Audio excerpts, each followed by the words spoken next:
space. I see some of our regulars. Y'all make sure y'all tweet the actual space out as well too. But my people that's going to be joining us on YouTube, guys, make sure you go ahead and click the notification bell. Make sure you go ahead and subscribe to the YouTube channel. Visit newstoter.com daily to stay up to date on breaking Black news.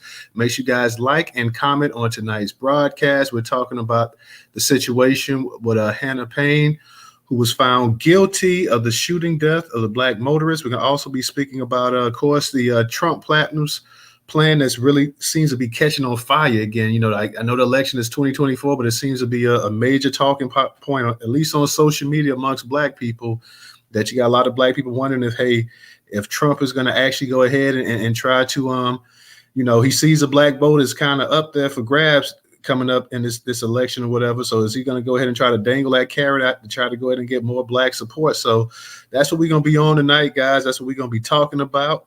Before I go ahead and go in, I'm going to let my man Ray go ahead and get it in. Shout out to my girl Aunt Lai up in here as well, too. I see you, Aunt Lai. I see Black Pressure down at the bottom. Alyssa, I see all y'all up in here. Definitely tweet the space out, guys. Definitely make sure y'all visit newstoter.com to stay up to date.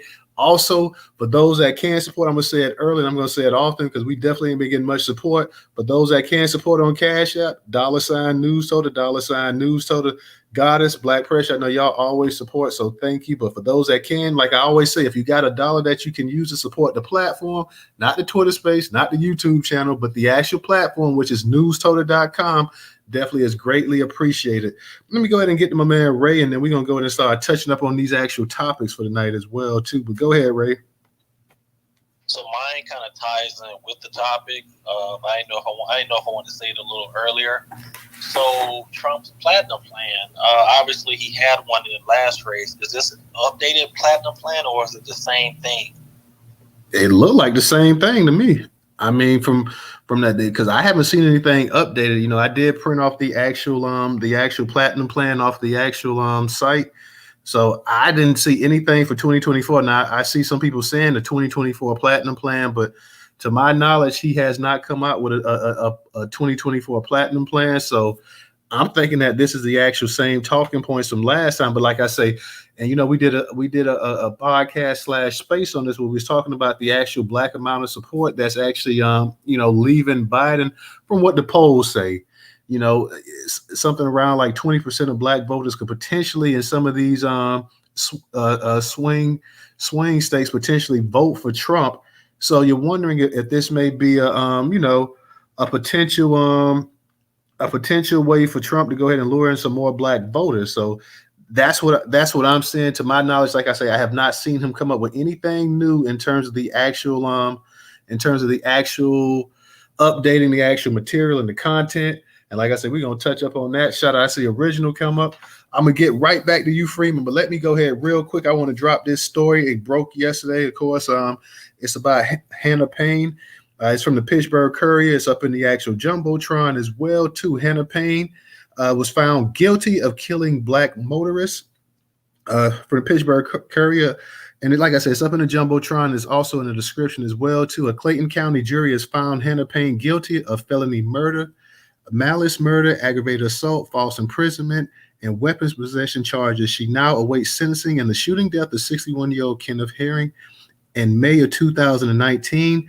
Payne could face life in prison for shooting Herring in the stomach following a minor traffic accident. And one of the worst cases of Karen behavior, the white woman who was suspected of racial profiling caused the death of Herring after she allegedly witnessed a traffic accident involving the senior.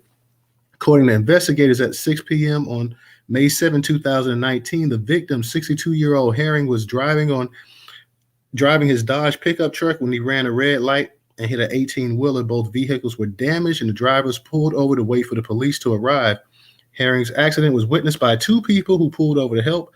The defendant, Hannah Payne, and the officer with the Georgia, she's actually an officer with the Georgia Department of Corrections, and Hannah Payne and an officer with the Georgia Department of Corrections named Terry Robertson. Robertson, who worked in the infirmary at the local prison, examined Herring and noticed that he appeared disoriented.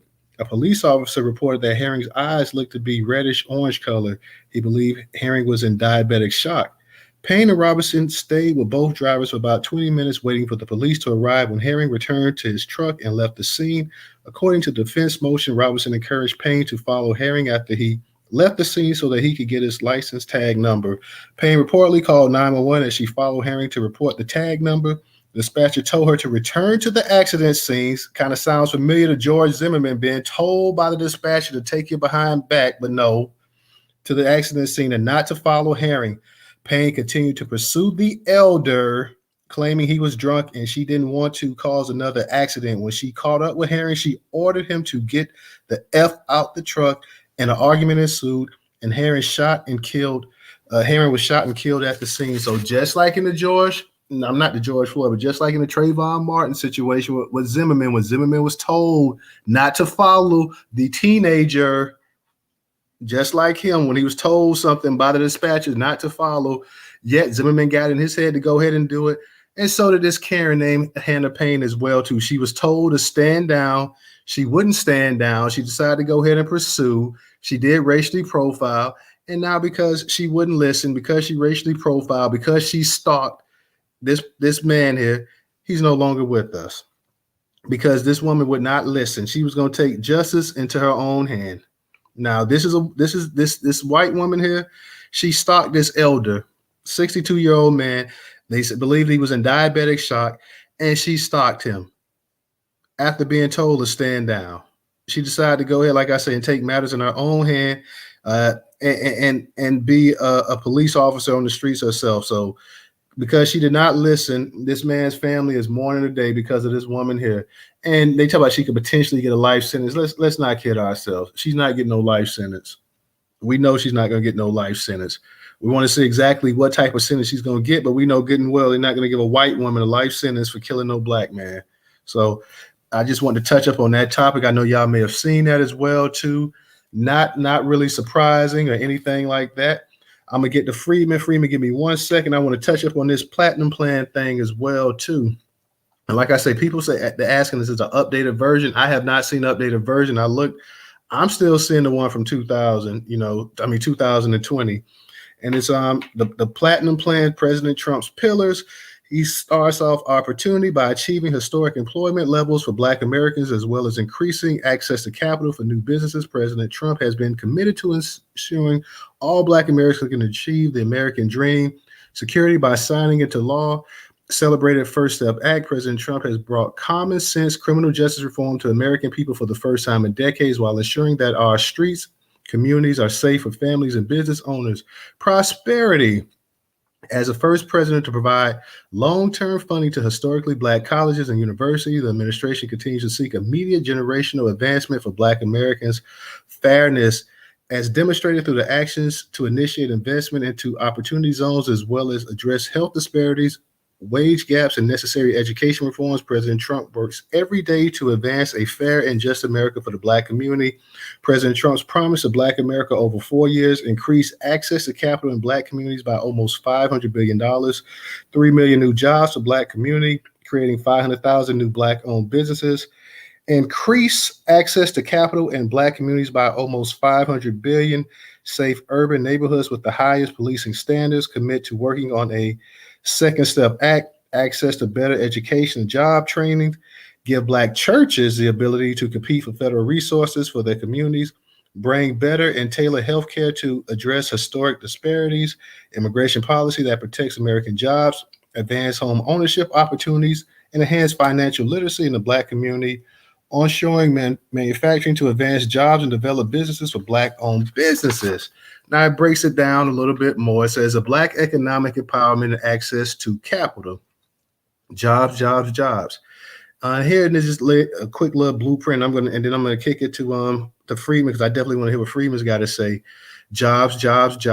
Reach even greater levels of historic employment and wage growth for the Black community set in 2019, so that anyone looking for a job gets one.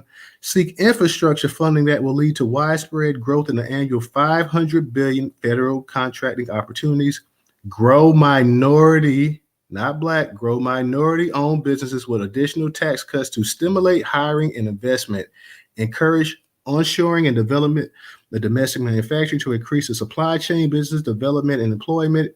Examine barriers to employment, including fees, occupational licensing, arrest record inaccuracy and expungement, increase activity in opportunity zones, including benefits for local hires, invest almost $200 billion toward broadband and internet access to create opportunities to improve classroom connectivity and the ability to utilize telehealth services, fueling access capital to Black-owned businesses, increase opportunities for small business lending and technical assistance through community development, financial institutions in order to grow business and create generational wealth opportunities with over $400 billion in lending. Examine alternative ways to build credit, including rent, utilities, and phone bills. Make the Minority Business Development Agency permanent. Appoint its leader to Assistant Secretary of Commerce level. Create a sub-office of African American Affairs and engage with private sector advisors to ensure real-world plans and solutions. Increase the number of Black-owned contracted businesses, financial services entities, and private equity investment funds through regulatory reform, and up to $40 billion in government funding alongside traditional private investment. Advance lending relationships with financial institutions, particularly those businesses who weren't able to participate in the PPP. Host senior executives from major financial institutions on a quarterly basis to advance new equitable lending programs for Black community. More education opportunities. Education, African Americans can choose federal, state, and local community partnerships to close failing schools to replace with full school choice and education opportunity to put American parents back in control over their children's future, increase child care tax credits and provide greater access to quality preschool education African Americans can afford, continue to protect the vital role of HBCUs, spur innovation ecosystems by connecting minority institutions, like I say, minority institutions with the federal government's broad range of scientific and engineering research and development, increase the amount of Pell Grants, and allow for vocational employment. And second, change homecomers, advance targeted apprenticeship and job training programs, better and cheaper health care, affordable care you can trust, reduce costs and improve access to quality healthcare through HRSA, deliver real price transparency so you know the cost before care is received, opportunity to be in charge of your own healthcare and choose your own doctor, eliminate long-standing healthcare disparities, investments in the causes and cures of kidney disease, high blood pressure, diabetes, sickle cell, maternal mortality, and other diseases that disproportionately affect African American populations, increase access to telemedicine and innovative technologies to empower patients with flexibility and tools for better health, public-private partnerships to develop healthcare facilities in low-income areas, defend religious freedom exemptions to respect religious believers and always protect life, safety and justice, continue to make historic improvements to the criminal justice system through common sense actions like First Step Act, including increased use of drug rehabilitation versus drug incarceration, announce a national clemency program to unite families and invest in human potential, focusing on wrongful prosecution and rehabilitation, restore safety to America's great cities by working with police departments, community leaders, and mental health professionals to install the most responsible, professional, and accountable models of policing, including diversity training and accreditation standards, advanced second chance hiring to get rehabilitated citizens with a criminal record back on the job, prosperous Black communities, champion federal policy reforms to advance home ownership initiatives, partner with local leaders in the Black community to ensure maximum federal support for neighborhood revitalization, make Juneteenth a national holiday, prosecute the KKK and Antifa as terrorist organizations and make lynching a national hate crime, fuel Black farmers and access to healthy foods to address food disparities, favorable trade deals to back manufacturing jobs and help Black contractors, farmers, inventors, and consumers, defend religious liberty in African American churches that lift the conscience of our nation, collaborate with cities and counties to address mental illness and substance abuse. All righty, let me go ahead and kick it to Freeman, and then I'm gonna get to you, Original. I know you guys want to go ahead and dig in what's going on. And you said a whole lot. So Hannah Payne off with her head, and I'll be respectful of the algorithm. Hannah Payne is a Karen Confederate, and she descends from KKK members and wives of the KKK. So it would be no surprise if her parents or ancestors was doing the bidding and the laundry of the KKK. men, and she was cleaning their robes and everything like that. So for her, the Moms for Liberty and the lost cause teaching means she's going to teach this freedman man a lesson and lynch him publicly and think that she's going to get away with it, when in actuality she's not. So they're, I guess, flirting with the idea of a life sentence. I say turn it up a notch and give her the death penalty, because this is a hate crime. She committed a lynching, and all of the lynchings in this country is rooted within the history of the American freedmen. And there is enforcement act for this. There's the 14th Amendment for this. There's the KKK Act for this. All kinds of policies that should be enforced by the United States government and by the Department of Justice. But we know that the Department of Justice is really the Department of Injustice. And I agree with you, Newstoter. They're not going to give her any life sentence. I think they're just saying that. It sounds like it's all cap, but I think the right organizing and I guess the people locally, wherever this happened and took place, we can't get something done. You see what I'm saying? So she needs to be convicted. She needs to be put under the jail. I say electrocuted, or we could give her the guillotine, in my opinion. Some people may think that's too harsh, but I don't care. I think it's way too harsh that she actually lynched this man. And she didn't even have to do all that. She straight up killed this man. You see? And I'm sure he was an American freedman. If not, he was perceived as an American freedman. Thus, it is a hate crime. It is a hate crime. It will be no different than a Nazi person killing a Jew. No different. Only different is this history is rooted here in the United States, since we're in the United States. As far as the Trump plan, can we get that in the Jumbotron? Because I was trying to read it, and you really read it out loud and did a great breakdown of it, because I wanted to look it over. But as you can see, it's not even specific to the American freedmen. I kept hearing minorities, so that means people of color, Asians, Hispanics, Native Americans, LGBT. Hannah Payne is going to be benefiting while she's in jail from the Platinum Plan. So no, it's trash. But I think that Trump is a rogue, and the Freeman grassroots, the Freeman conscious grassroots, can probably have a sit down with him, both publicly, it needs to be public, and privately, so that we can get our agenda, which is reparations, delineation, and all of that good shit we always talk about on the Twitter page, and see if he'd be receptive to that. So I land right there. I crashed my plane. All right. Denzel Washington style, upside down. Yeah, I put it up in the Jumbotron, Freeman. I put it up in there. And this was it was a tweet that had it up in there, so it's up in the Jumbotron, and you can take a look at that. Like I said, I went to the actual site and I actually printed up to go ahead and actually so I could read it out as well too. But yeah, it's up in the Jumbotron for anybody that wants to take a look at that. I'm gonna say this right here, like.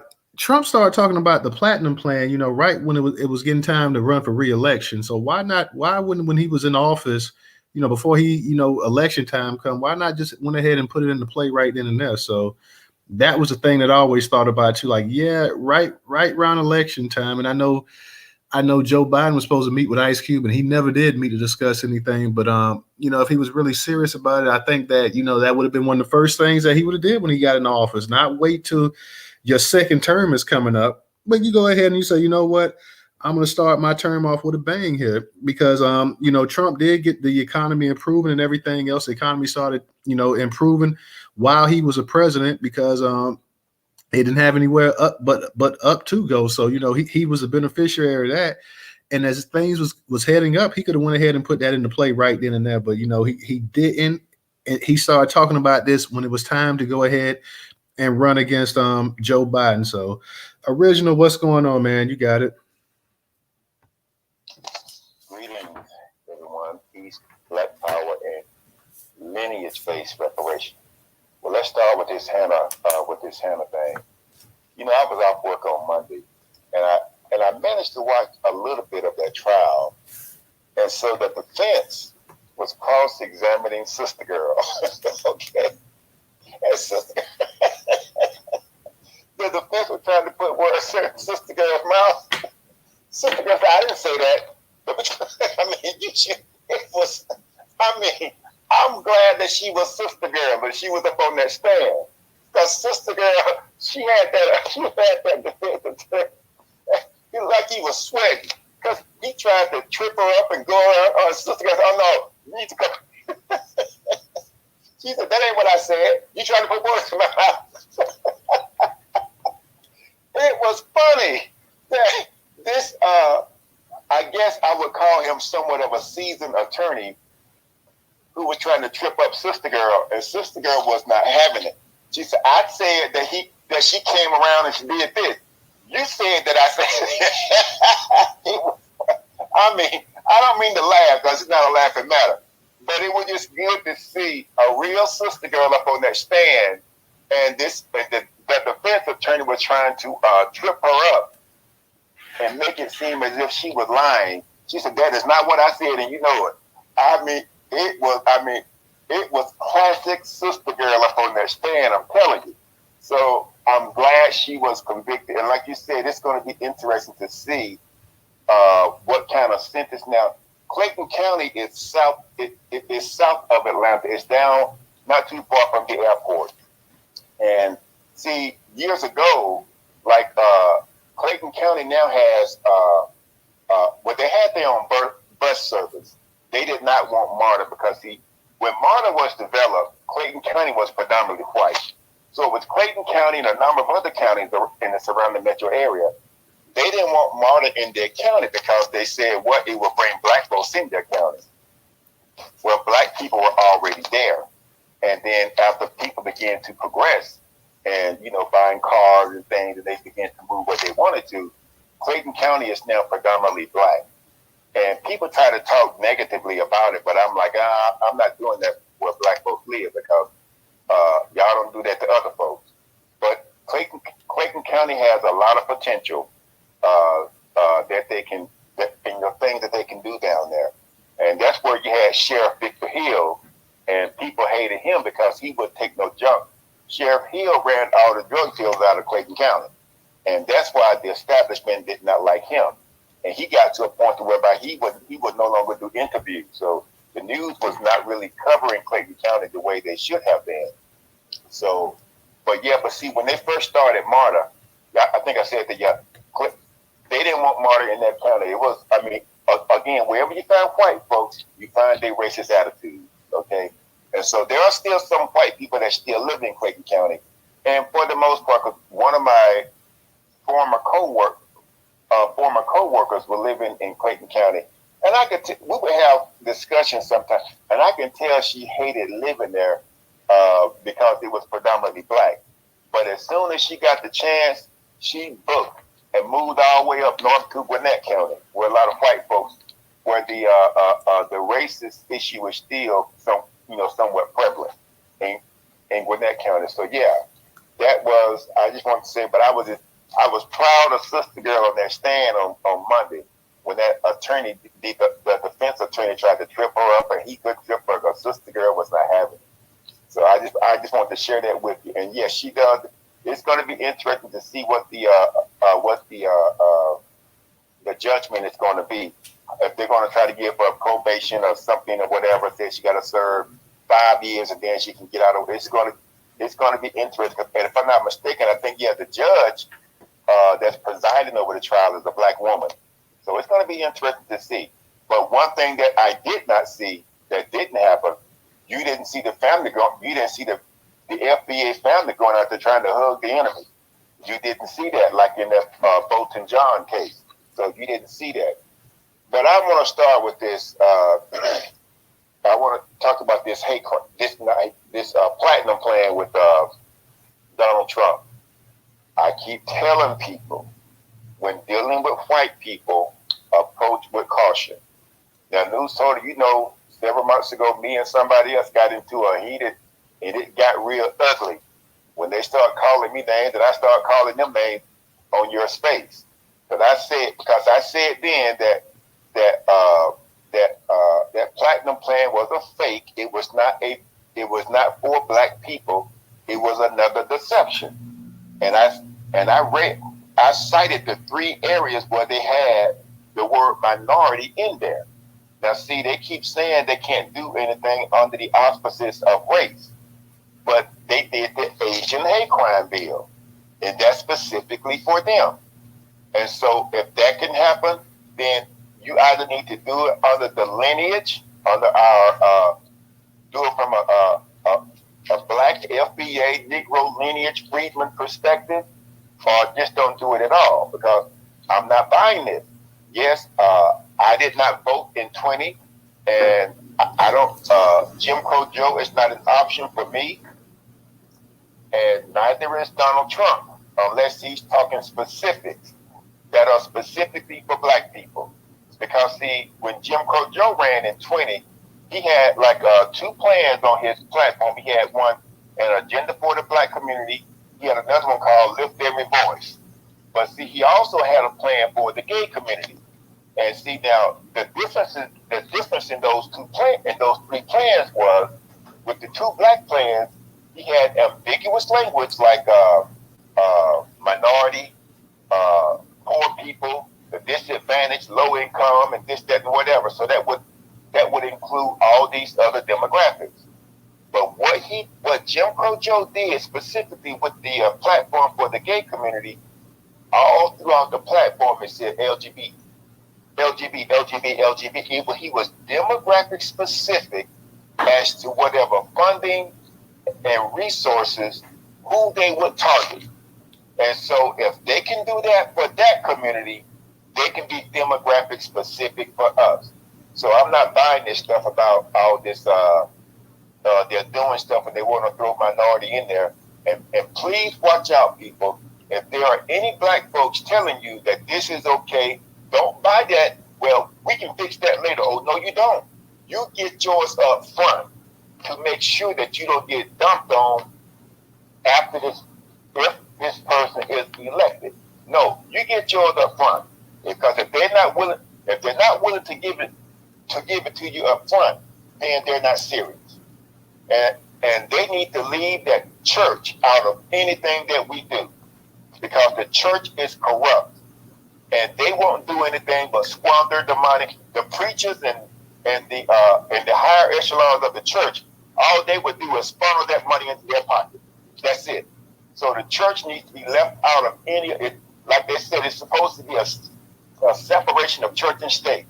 I do not want that church handling anything that's of a financial nature for me, because it's too corrupt. And then, Newstoter, you said something, and again, you kept citing the word jobs. See, when it comes to us, they only talk about jobs. Every other group, they talk about real resources going to those demographics. They're talking about the people coming into their own and being able to do for themselves. And so my point is, if they can't do that same for us, do not go out there and vote for these people. They keep showing you, and with the knowledge that I see a lot of us have today, if anyone accept that, you are below stupid, and you deserve what you get. There's no way that I would do that, And one other thing. And let me say now. I will say this now. There was an article that came out, and it stated that Trump did give the HBCUs a lot of money. I forget how many billions it was, but when Jim Crow Joe got into office, he cut it down to like I think it's barely 2 or 3 billion. He sliced and diced it.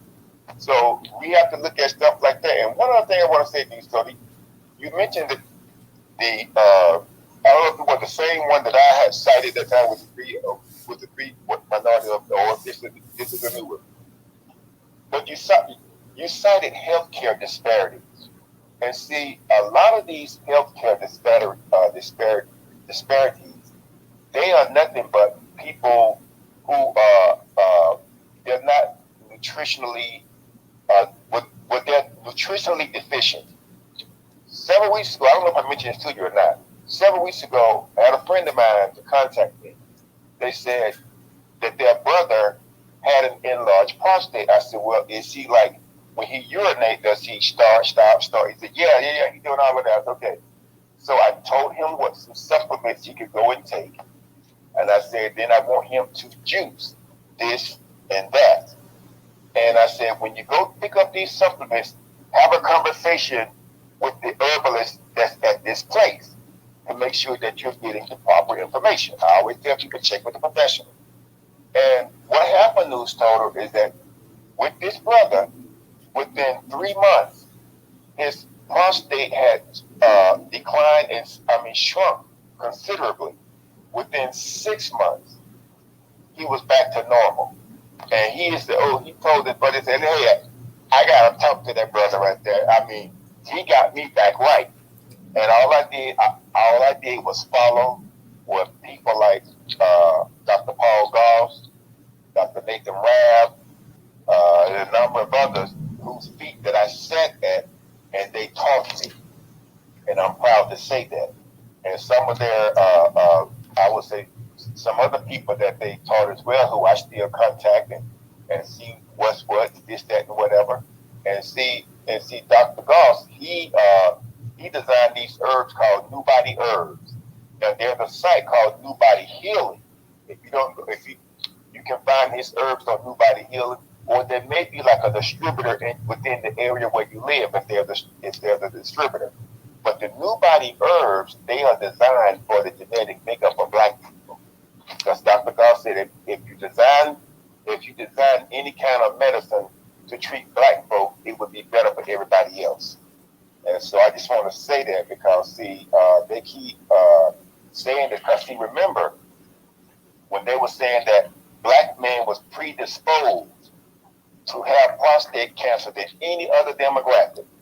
But what they were doing was they would, just because the guy may have had a swollen prostate, they were putting them through all this regimen, and then they would say, well, we need to do a biopsy. And they would go in through the rectum and puncture the rectal lining to get at the prostate, and that was allowing fecal matter and other bacteria to go in areas of the body where it didn't belong. And that was one of the things that was causing these people to die. And so, but not only that, you had a lot of doctors, high-profile people telling black folks, we need to go get checked to get this PSA test. But the key is that the PSA test, it was developed by Dr. Richard Ablin, Ablin, and he said that test was not designed to test for prostate cancer.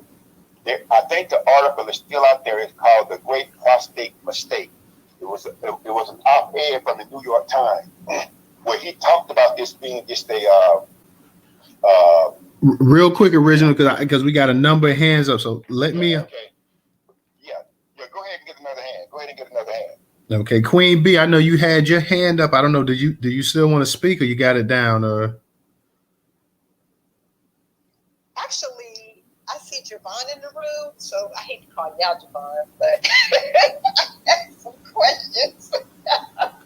Just so happened that he came in the room because I put my hand down, and then I saw him come up, and I said, "Well, let me see if he'd be willing to come up and answer some questions." But other than that, I'll give my time to someone else.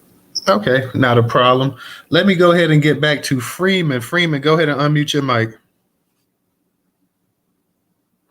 No doubt. So I think you really made a great point, Newstoter, that I didn't even think about. If Trump had this platinum plan from off the rip, why wasn't he enacting this platinum plan when he was actually the president? So I think that was a great, valid point that you brought up. So salute to you for that. And again, even in the first sentence, because I was reading it, in the first sentence it says, by achieving historic employment levels for Black Americans, not specific to the American region, by the way, as well as increasing access to capital for new business. For me, that's strict language, and that means all people or all new businesses or any new business. So even with his policy plan, it's still all inclusive, and it's not specific to the American Freedman. It's not exclusive to the American Freedman. Is he receptive to have American Freedman in the executive order language? Possibly. I don't know, but I think the Freedman grassroots need to have that public discussion with him and private discussion with him so we can see where he is. Because as far as I'm concerned, this platinum plan is not legit. This shit is trash. And again, Hannah Payne, she needs to hang, and she needs to be guillotined. She needs to be lynched by way of the law, just like how she lynched that man. What was his name? Oh, his name was Kenneth Herring. You said tennis. What was that? Kenneth Herring. Okay, so rest in power to Kenneth Herring. She lynched that man. That was a lynching. So punishment needs this lynching demands blood and punishment by way of the law because that is a hate crime which is rooted in the American freedom history in this country. She is a Karen, she is a Confederate, and Confederates are traitors and they are enemies to the American freedmen and of course enemies to America itself. So she needs to be guillotined or give her the lethal dose. She needs the death penalty, as far as I'm concerned. And if she don't get the death penalty and they're flirting with the life sentence, then give her the life sentence. This should be the standard for hate crimes against the American freedmen with the American history in this country. So, I land my plane Denzel Washington style, upside down. Pause. Appreciate that, Freeman. Appreciate that. Shout out to everybody on YouTube as well. I see my man Nightfall and Abdullah over there as well. So shout out to you fellas. Extreme, what's going on? I see real quick. Abdul says, I don't know who I'm going to vote for president of the United States in the upcoming 2024 president election. However, I'm not voting for Joe Biden or Kamala Harris. I'm absolutely a Black American freeman. I'm not people of color. I'm not a minority. I'm not Black and brown or any other ambiguous identity. So shout out to you guys over there. Nightfall also said that he said more BS from the GOP and the Dems trying to get Black folks to fall for the okie doke. He also said Trump even admitted that his platinum plan was just a repackaging of Ice Cube's contract with Black America. So shout out to my man Nightfall and everybody over there on the actual YouTube. You guys make sure y'all go ahead and share out the broadcast for the night over there in YouTube. Click that notification bell, like it, comment, all the other good stuff. Make sure y'all visit Newstoter.com to stay up to date on breaking Black news. Let me go ahead and get to Black Majority State. Black Majority State, what's going on with you tonight? How you doing? Hey, how's it going, Newstoter? Everybody else in the space, Original, and everyone else. I put down in the purple peel, and shout out to your YouTube folks about the Ice Cube connection to this platinum plan. I think the reason that it came really late in the election cycle is because it came late in the election cycle. A lot of stuff was going on, COVID, et cetera, and even when Ice Cube presented his plan, it was late in that year's election cycle. So I think it was a thing where this is the person who's in power. He's got a backdoor channel to get to him. They sit down. They essentially, because when you were reading it, I was like, there's no way Europeans wrote that plan based on even the medical health portion of it. I'm sure they had other people involved, but it's clear that there was a Black person in the room or in the process of writing it. Now, in terms of trusting, quote unquote, well, you can't trust anything. It's trust and verify.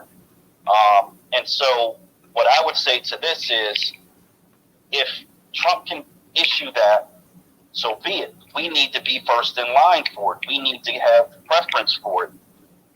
It even needs to be lineage based. So make those corrections prior to him getting into office, so that when he gets into office within the first 100 days, he can actually make that happen. I was trying to look at the history of these executive orders, which you can actually find these executive orders out of these presidents that started around Franklin D. Roosevelt, but I haven't been able to find the amounts. Biden has issued, they say, up to $1.5 trillion worth of executive orders, which is likely the most in history. And a lot of that is that student loan debt forgiveness, which was in and out of the courts, and I'm not sure exactly the calculation because that report was from a year ago. So it's very likely that these executive orders are limited, and that means they got to get congressional approval. If his is $500 billion in this platinum plan, it's likely that he could executive order that into existence without Congress, which is something that I think everybody would agree would be a plus. But just getting the language right forward, to me, is a win-win situation. and it doesn't prevent us from doing all the other things and going after all of the revenue and money and resources, because all of it is really should be acceptable to our population.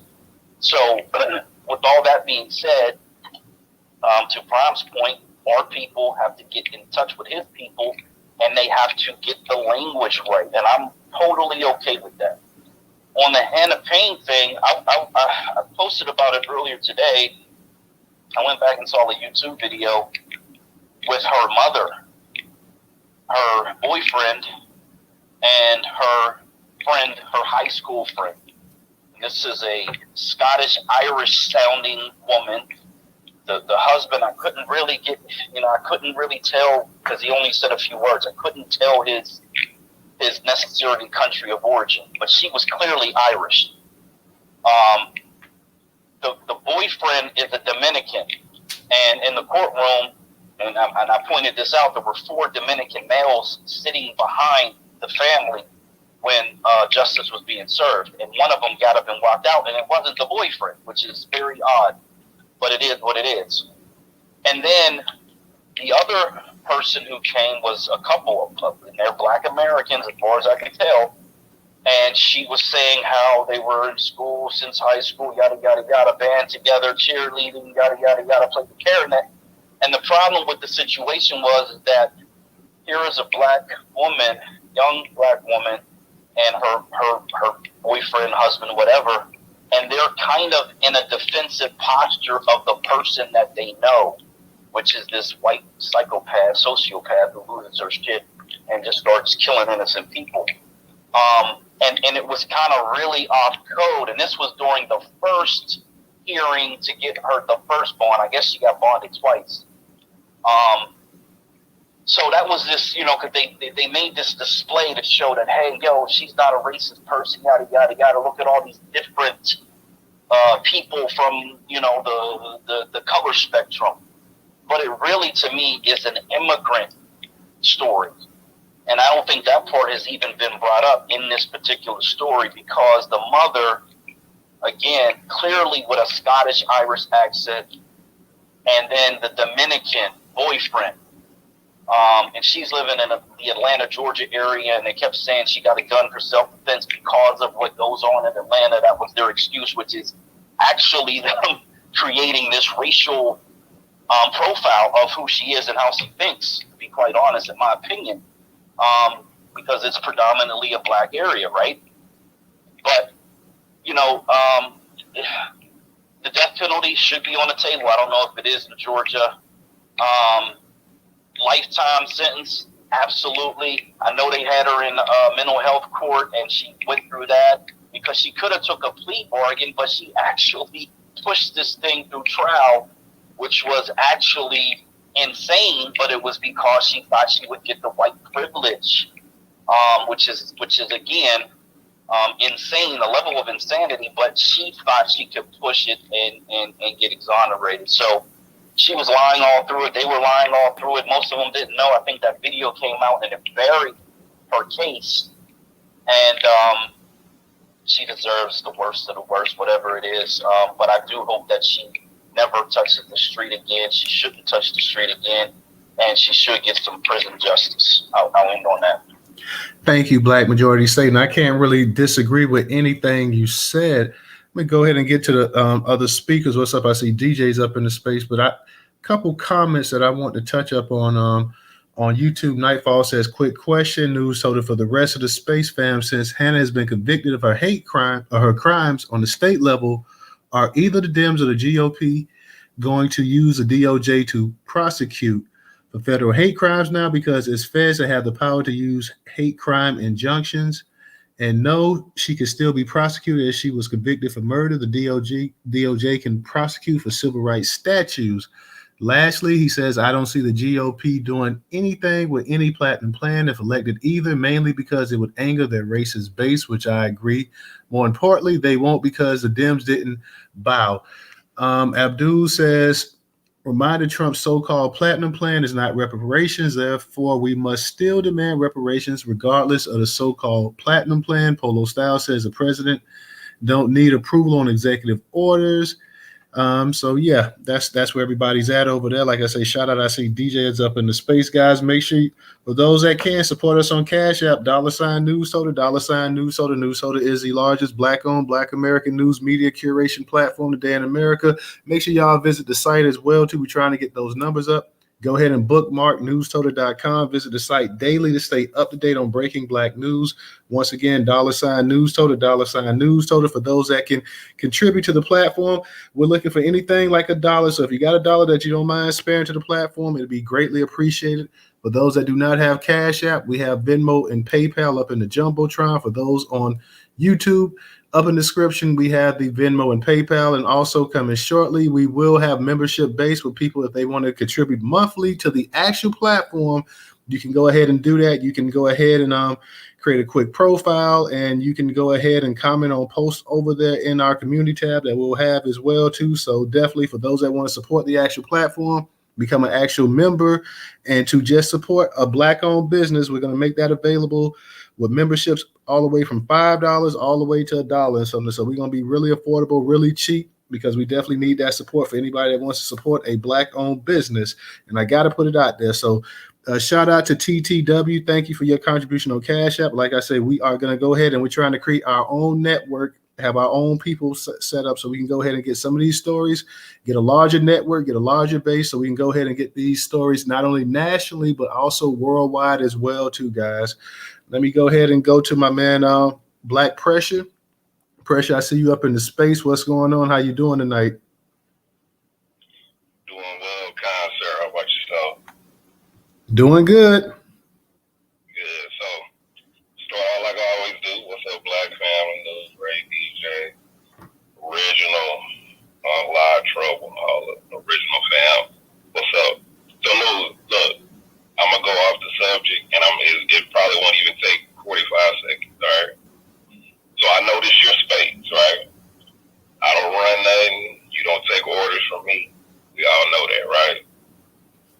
But my brother, if you could find it in your heart, I don't know, maybe this week, maybe beginning of next week, if you could find it in your heart to do a space on the Denzel movie coming out where he's going to play Hannibal, and them fake ass Carthaginians in Africa today are losing their mind, I promise you it would make my day, it would make my week, because what I'm going to do is, I saw that. if you do the space, I promise you I will walk those people groups down from 2023 to 250 AD, and I will prove that those people were black as Ruth are. And like I said, I know you don't take no orders from me, but if you just kick the idea around, and if you do it, I will be the first one to show up, and I promise you I will walk those people down to 2,000 years ago. And I'm a land walk. And one more thing, I'm not going to touch on the other subject because I'm going to steal this from DJ. I'm going to agree with everybody in the room. So, and I'll mute up and listen. That might be a space worth doing about that too. I mean, and not to get off topic, let me get right back on it. But I thought they was talking about doing that years ago, but I guess they kept delaying it. But no, Denzel pushes 70 now, but it is what it is. We'll definitely probably touch up on that and have some kind of preview for that as well too. So shout out to you, Pressure. Hey, news real quick. I know, we've been doing this for a while, and I kind of, my black heroes kind of differ from most black people, but I've said this a few times in your room.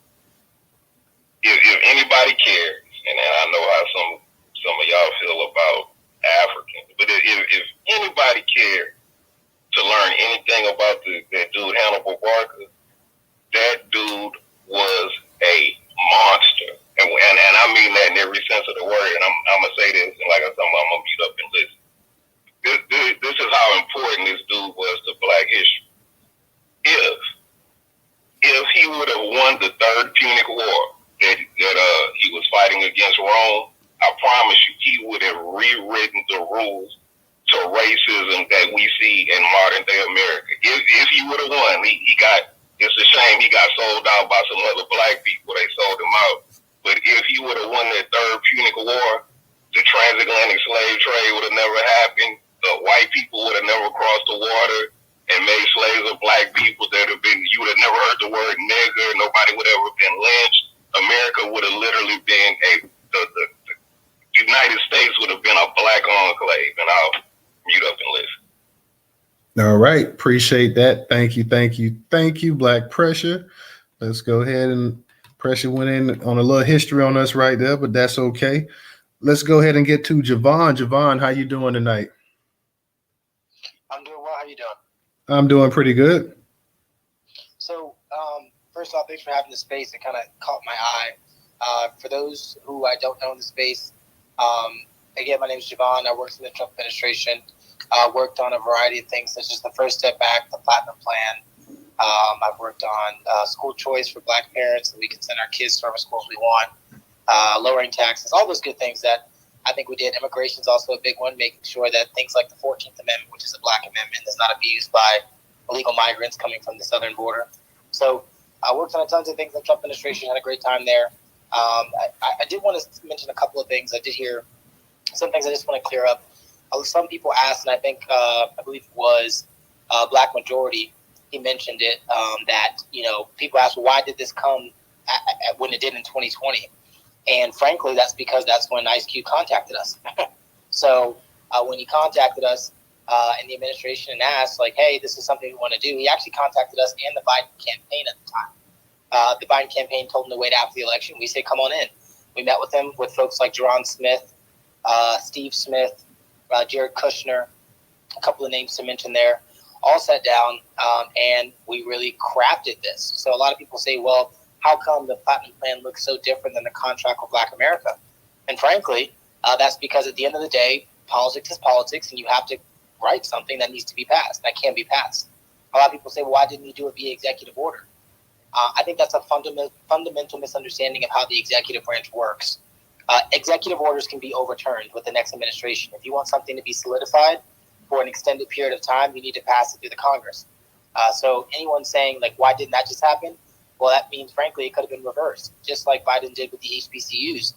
In the Trump administration, we gave billions of dollars to HBCUs. Not only did we give them money, we actually forgave billions of dollars in debt that many of them had accrued over the course of time. So, again, that was via executive order, and what you saw when the Biden administration came in is that they didn't extend that.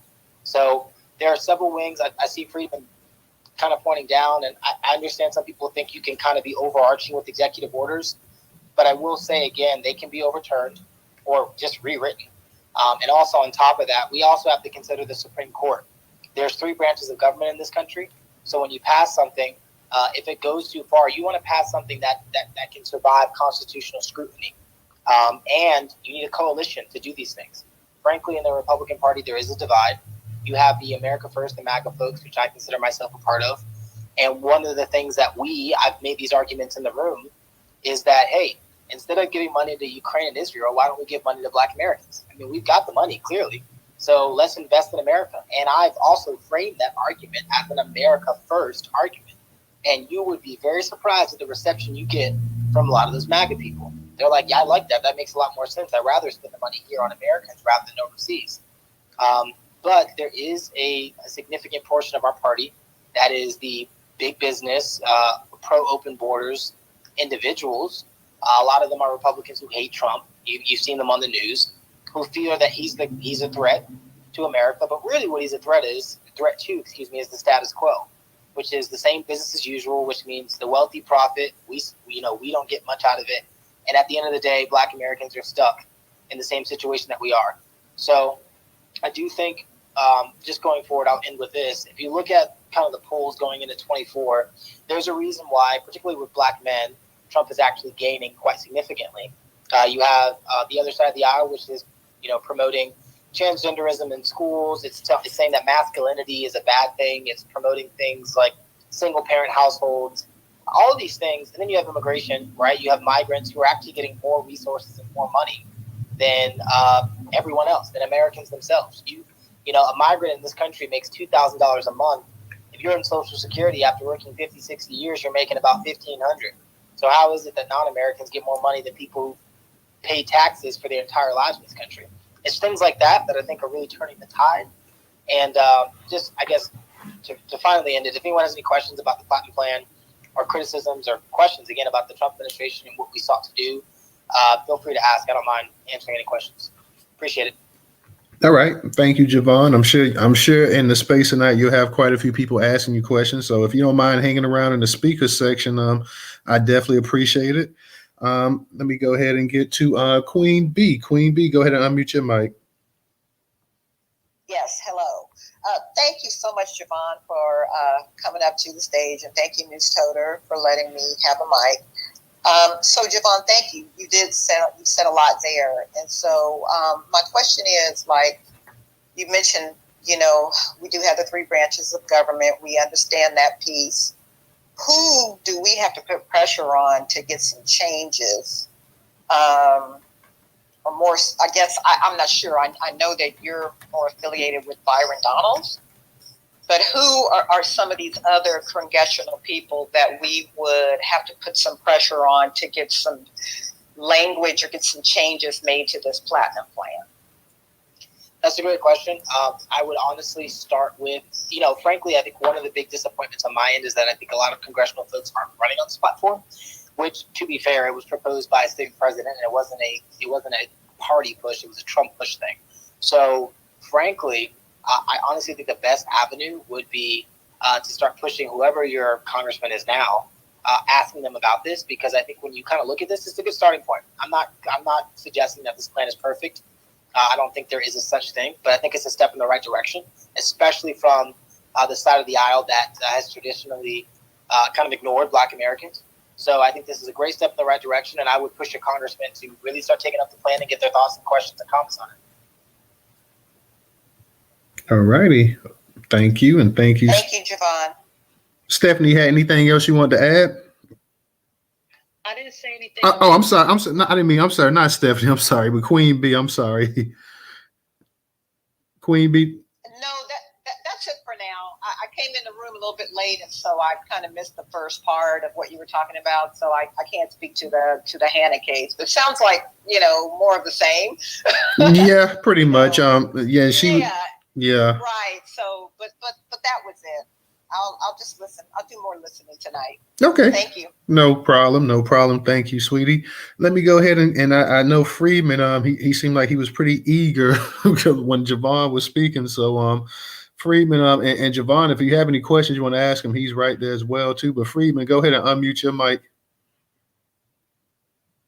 Okay, so I have many questions. So are you still working with the Trump administration, Javon? Oh, well, they're not in office right now, so it wouldn't be the administration. But yes, I do keep in contact with folks from the Trump team, absolutely. Would you be able to facilitate a meeting with the Freeman grassroots so we can get this language into his policy push for his supposed presidential election? That's a good question. I would need to see more official stuff. Not everyone gets to meet with President Trump. So that's kind of a thing in itself, and I'm not like a campaign manager, so facilitating that meeting would be a lot to ask from someone like me. But I would also, from what I've seen, absolutely you would need a lot more than just grassroots. There needs to be a little bit more certain. There's Secret Service, there's a whole bunch of things, background checks. It's not like you can just send an email and organize a meeting. So the answer is no. I'm already hearing excuses. But okay, so why isn't Trump putting reparations on his policy plan? We've been talking about reparations, and there's no reparations in the policy plan. I think that's a major reason why it is not legit, and of course, it's unconstitutional just by way of his policy. It says Black Americans all over it, and it actually says New Americans, which would be constitutional. I'm sure you're aware of that. It has no freedman status in there, no American freedman, which is specific and exclusive to us, and it is constitutional. So what's the problem with that? I think you're framing the question interestingly. I don't think there's a problem with that per se. But again, when we were having this conversation with Ice Cube and Dr. Claude Anderson, American freedman was not a term that came up in these conversations. So that's why you don't see it reflected in the document itself. That's why Ice Cube's contract with Black America is a contract with American freedmen. We talked to him about the plan. This is not something we just formulated for ourselves and threw his face on. It was a conversation with him and Dr. Claude Anderson. Right. So you're saying that even with the conversation you had with Ice Cube, to him it was still unconstitutional because it had Black Americans in it. But I appreciate the spirit of what Ice Cube was trying to do. Because if you ask me, he was trying to get some tangibles for us specifically. But it also talks about what is it, the church or the federal government or the church competing with other businesses or something like that and getting money from them. Why the hell do we have to compete for federal funding? And on top of that, not only that, the establishment clause is in place. So I feel like when people like Clarence go on these media platforms or just this even being put out there is very disingenuous because the establishment clause talks about the separation of church and state. So what exactly is that about, Javon?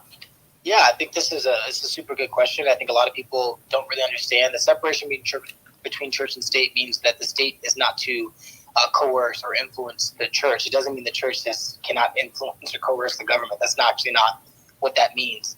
That's number one. And I think number two, what you're seeing there, frankly, is based off of conservative ideology, which is that community organizations, whether they be churches or city councils or school boards, are best equipped to improve their communities rather than Washington, D.C. I don't know. I grew up in the D.C. area, went to college in the D.C. and D.C. It's about 97% Democrat and probably somewhere around 60 to 50% white.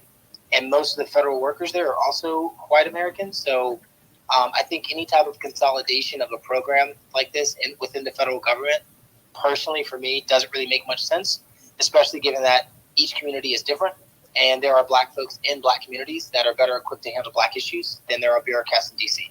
So that's why you kind of see that language about empowering local organizations. Part of that is the church, which, again, I think you're seeing kind of the conservative influence there when it comes to churches and local communities and stuff like that.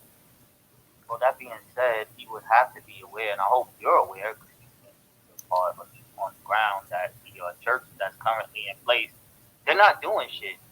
And those churches are not, I guess, exclusive to the American freedmen. And to me, it seems like that part in his platinum plan is just political theater and political posturing and playing on the emotions of our emotional connection to the church. So it's really just a nothing burger, if you ask me. But again, do you think that Trump would be receptive to putting a plan for reparations for the American freedmen? Because again, that is nowhere found in any of this. There's no reparations at all. It's just talking about jobs. When we want wealth, that's what we measure equality and equity in this country by way of wealth, and that is reparations. So you want me to answer the question about reparations? Is that what you're asking me? Yes. How come Trump is? Do you think he's willing to put an executive order for reparations for the American freedmen with that constitutional language, with that exclusive language that would be solely and exclusively beneficial to the American freedmen, not Black Americans? Who would be a Black American who's not an American? I can't think of one. Oh, Joy Reid. Joy Reid would be benefiting from this plan. We don't want that. Yeah, so I get the spirit of your question. You cannot do reparations via an executive order. It's not gonna survive in the courts. It's gonna be sued by. Pardon me. Why not? Well, number one, the House of Representatives has the power of the purse, is what it's colloquially called. So any type of new funding generated must go through the House and then pass by the Senate and then sent to the president's desk. So there's no way to do that. The president doesn't control financials. He can move money in place, but there's no way for him to generate money arbitrarily like that. It doesn't work like that. So I think a lot of people really want presidents to push for reparations. That fight is literally fought, in my opinion, best in every state legislature and in Congress. There's no way to fight that battle with a president. And secondly, if you were to pass it through an executive order, if there was a president that came 4 years later who didn't agree with it, it would be gone, even if it was constitutional. That's That's accurate. I disagree. He is the president of the United States. He would be doing something for his American freedmen constituents, and it would also show that Congress is not in support of it, while the president would be in support of it. So it's a lot of answers. I hear what you're saying. I hear what you're saying. I'm just letting you know that I'm going to finish because I don't take long, and we're having a dialogue, and I appreciate it. So he can do it, but what you're telling me is that he's useless to us. What can he do? Because you're just giving excuses. No, I think Congress has to do it, which I agree. No. I think you're misunderstanding. It's not an excuse, right? Because now you're not going to let me finish.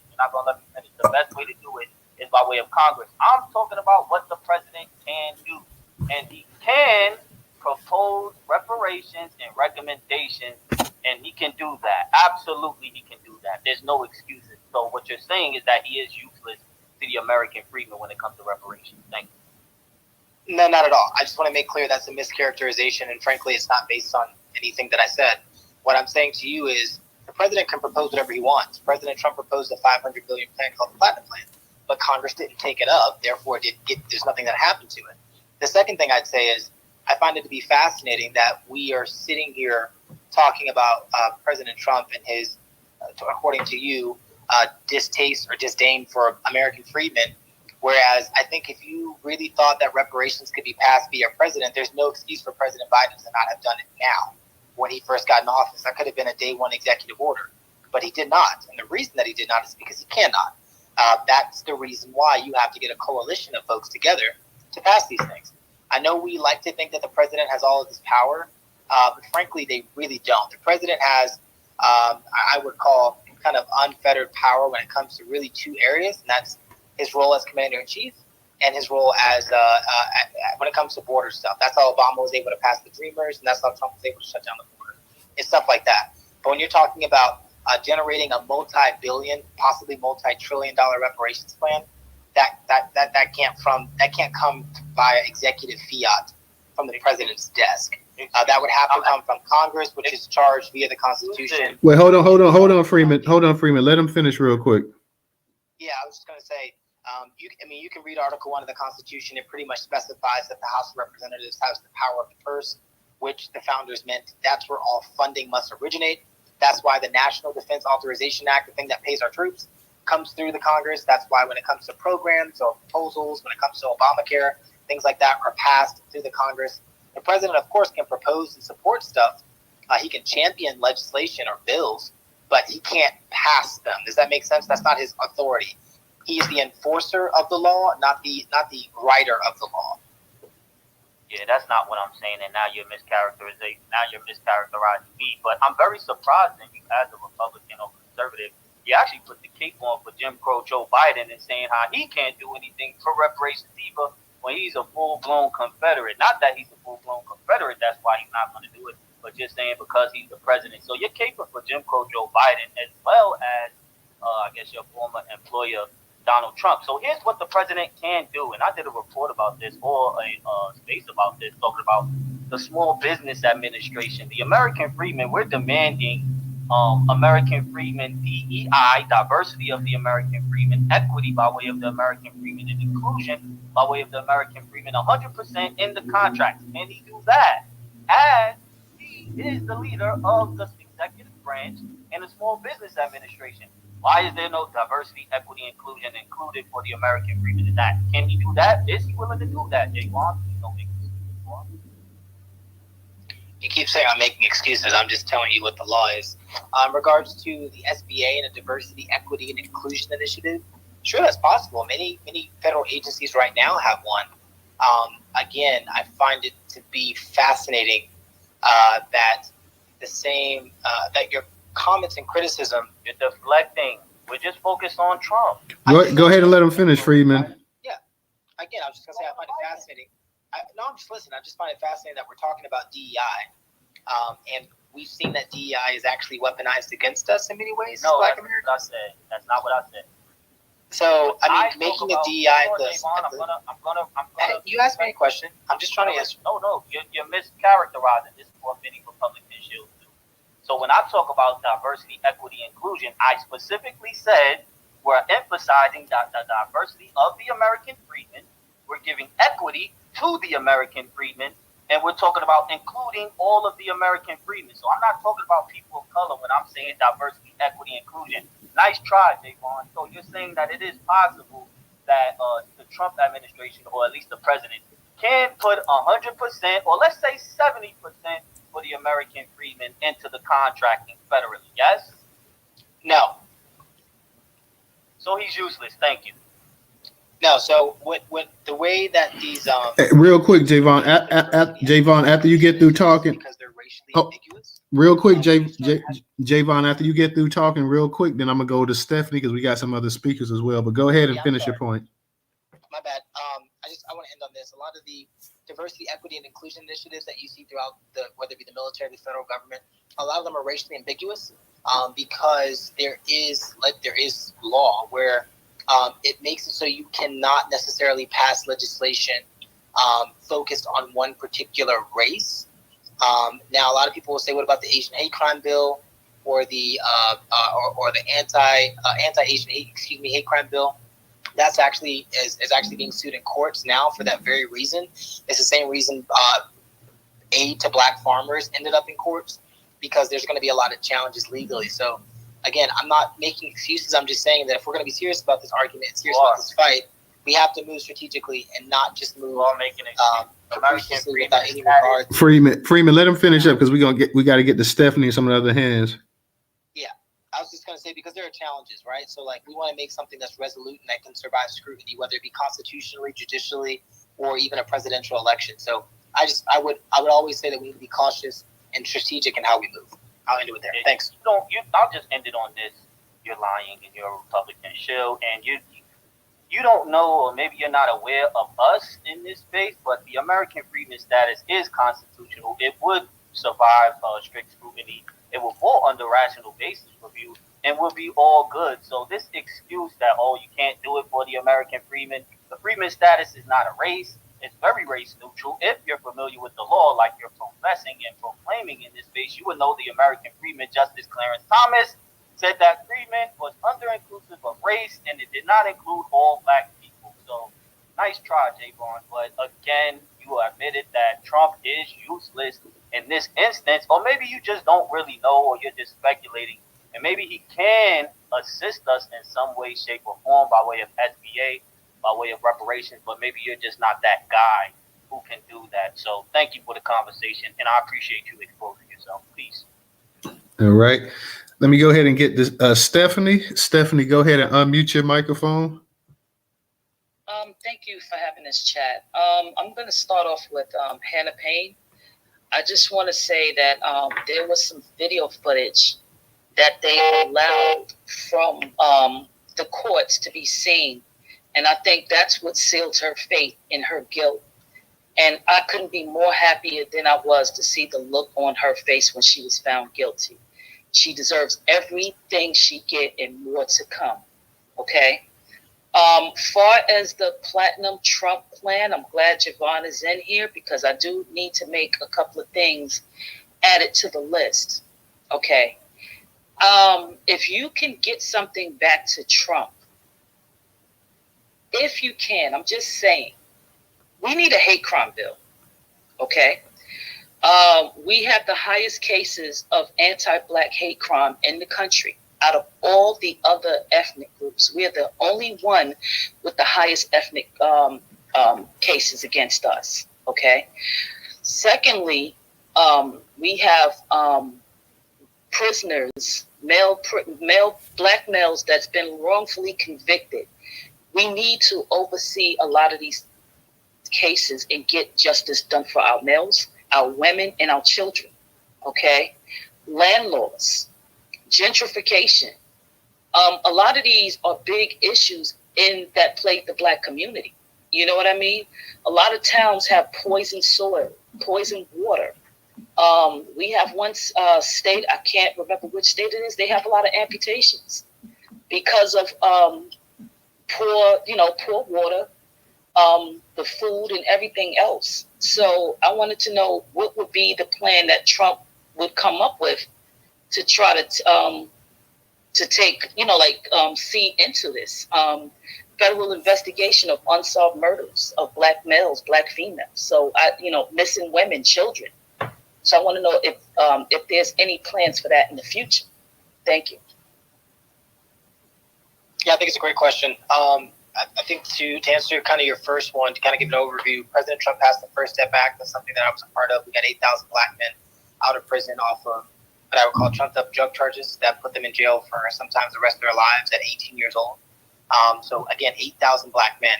And we named it the First Step Act because it was just that, a first step. It was a step in the right direction, which was overturning a lot of these things like mandatory minimums and 3 strikes. So that's what I would say to that. We're going to continue that. I think he has plans in place, given the persecution that he's faced under the Department of Justice. I think it's opened his eyes to how corrupt the criminal justice system is in this country. And I don't think that can be understated. The second thing I would say is a lot of this fight is going to be on the state level because most people don't realize this, but most prisoners are actually locked up in state prisons. They're not in federal prison. So the federal government, the DOJ, has no jurisdiction over those people.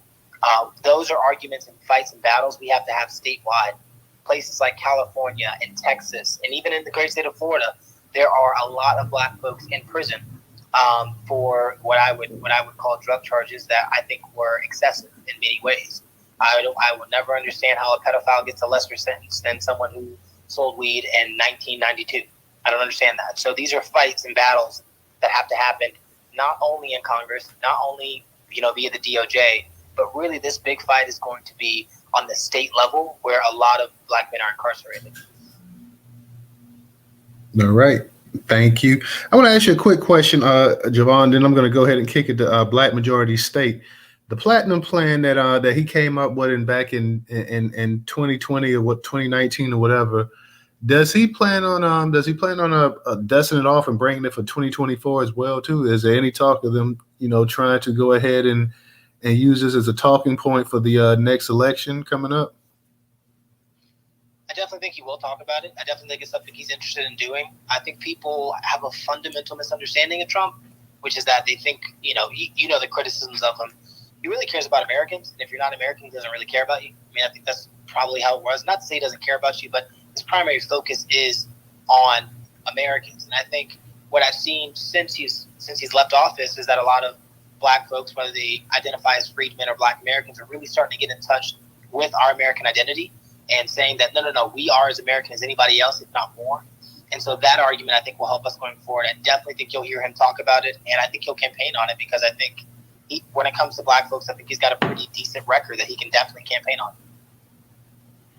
All righty. Let me go ahead and get to Black Majority State. Black Majority State, go ahead and unmute your mic. Okay, thank you. So let me salute Brother Javon. I've been in some spaces with you before.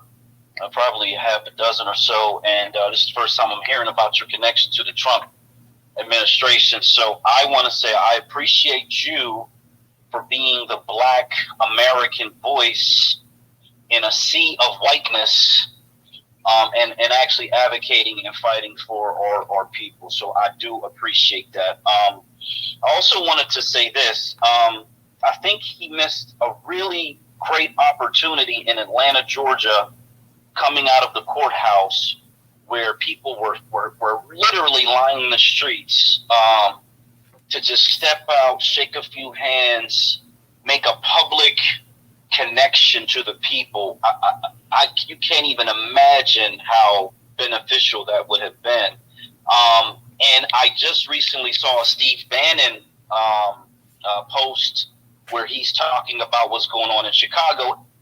And I know how close Steve Bannon is Trump's campaign and everything, but he reiterates that Black Americans are the ones who built this country. I think because, and I posted this, I believe it was Grover.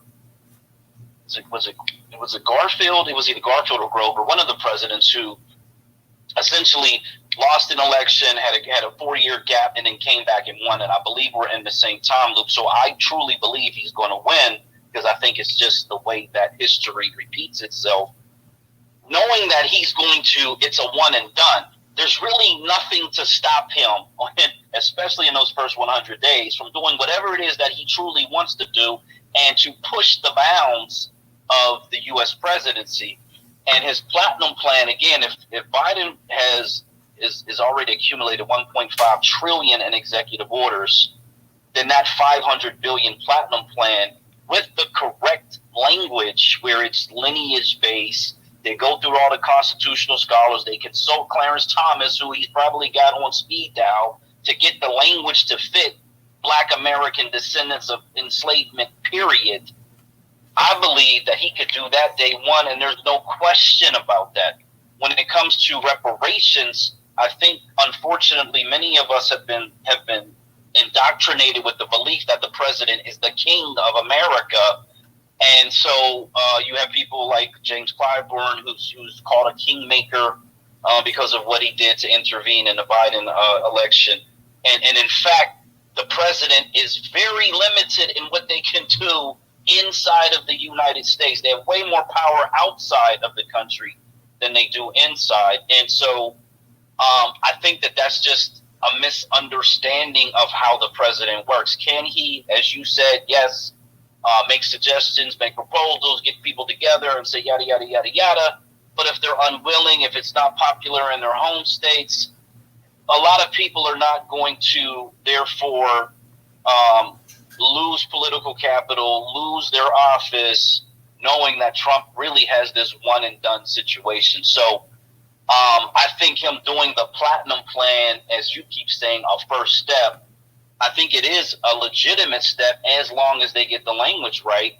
And it doesn't prevent or stop federal reparations at all. In fact, it would be a good model to show exactly what we will do when we have this money and how we'll reinvest in America. And they can track that. The data will be clear, just like the PPP loans have been clear, how it's boosted Black American business during that time. So I'll just end with this, man. Salute to you. Keep doing what you're doing. Keep being in those rooms. Keep being in those spaces. And keep advocating for Black American descendants. Peace.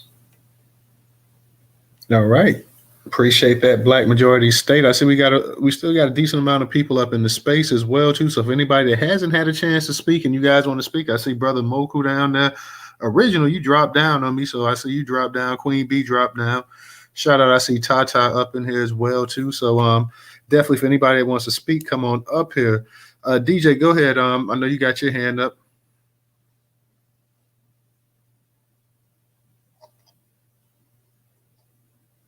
Hold on, bringing up J Dubs. J Dubs, you want to say something? Yeah, good evening, friends, family, and folks. I just wanted to get on and give Brother Javon some kudos as well. I've had the opportunity to listen to you on a couple of spaces here regarding Trump and Republicans, and I can just to give you a shout out, man. It is really refreshing to hear a young brother like yourself be sharp and able to articulate, what it is that is going on with the Republican Party and everything else. But I'm like the previous brother that spoke. I didn't know you actually worked with the administration.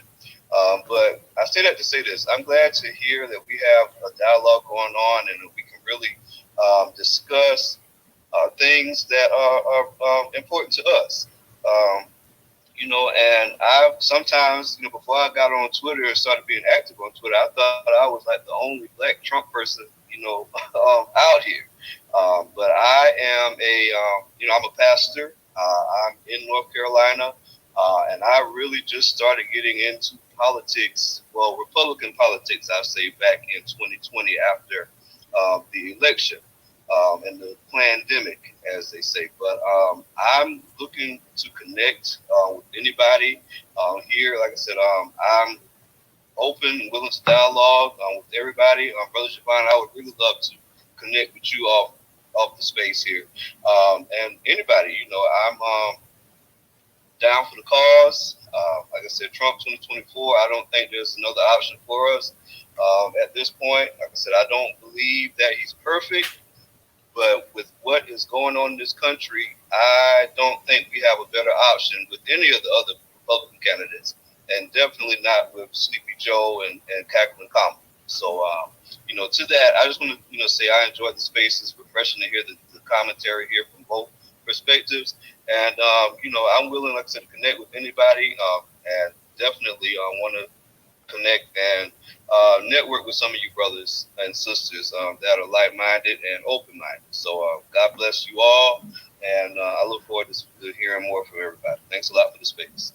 All right. Thank you, J Dubs. Thank you. I appreciate you coming up and speaking. It was a pretty good dialogue going on between Javon and Freeman as well too. So both of them have their point of views.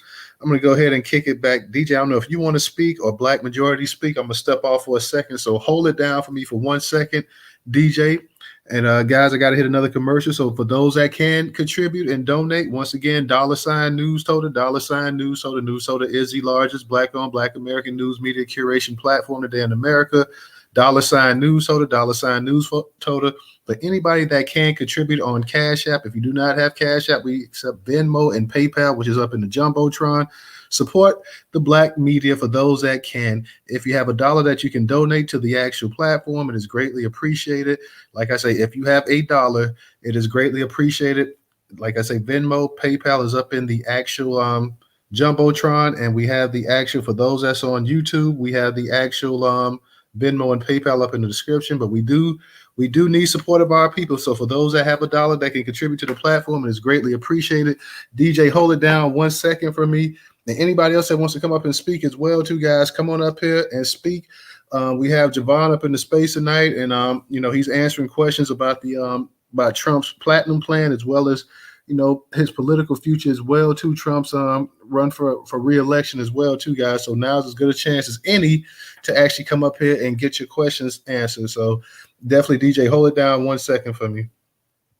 For sure, and check your PayPal too. I'm not sure if they got like a light thing, how you send somebody a notification or something, because I've been sending you donations through the PayPal as a late Cash App.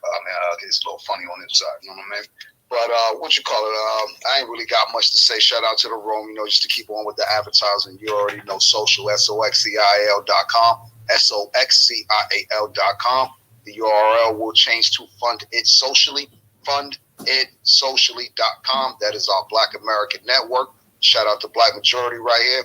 And we have rooms and communities that we are looking for Black candidates that are running for office. So we have a room up there, Javon. So if you know any Black Republicans that want to come up there and post their information about things they're running for or doing, you're all welcome. Democrats, whatever, it's all the same. So we are Americans, and we need to make sure we are starting to support more our Black American platforms, because no one else is willing to help us out in that light. So with that being said, I do got a question, but I'll wait for our Black Majority. Go ahead. Thank you. Yeah, so just to follow up on what I said, it was Grover Cleveland was the president.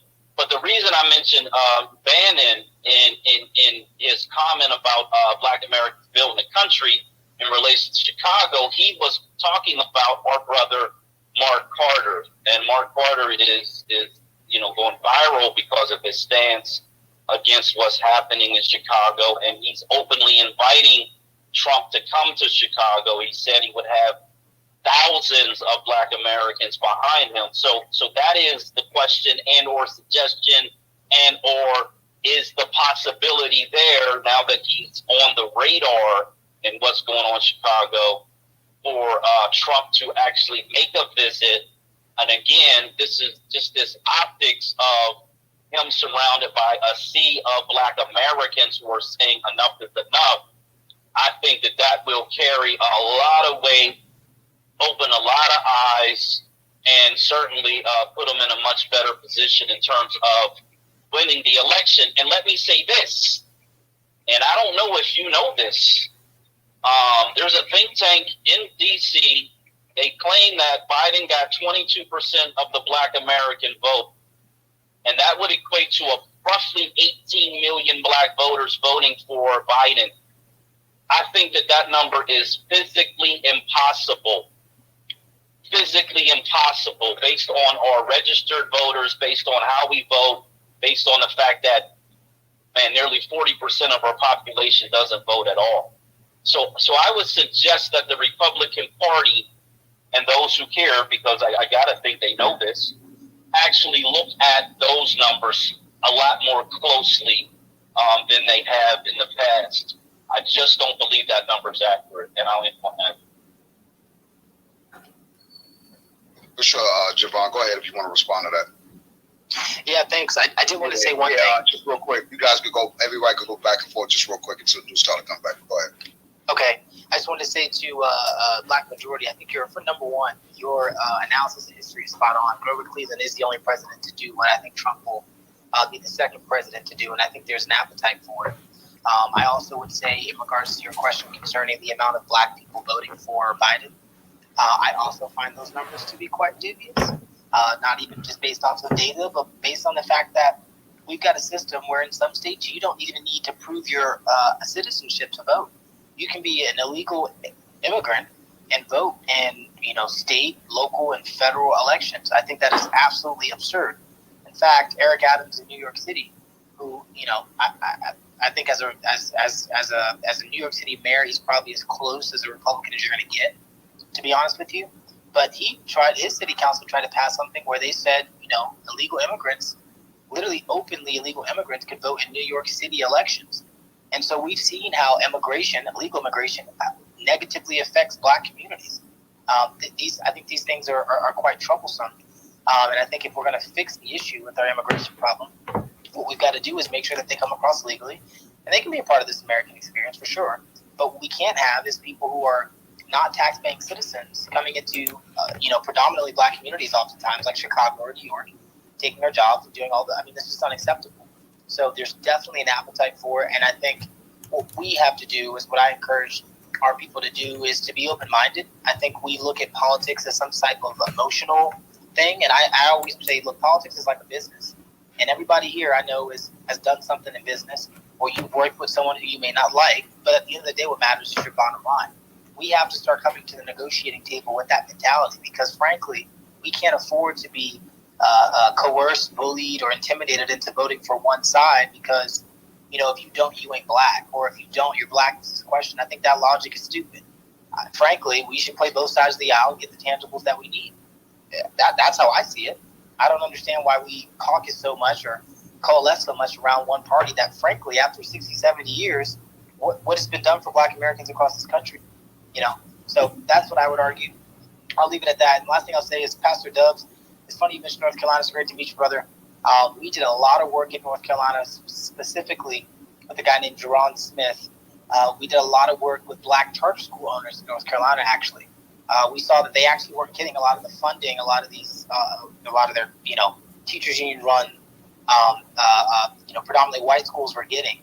So we actually did a lot to ensure that they got funding via grants that we could distribute via the federal government to ensure that, hey, look, just because you're a Black parent in a not so great school district, it doesn't mean your child can't go to a Christian, get a Christian education, or go to a charter school where they can actually perform well. So I did a lot of work in North Carolina.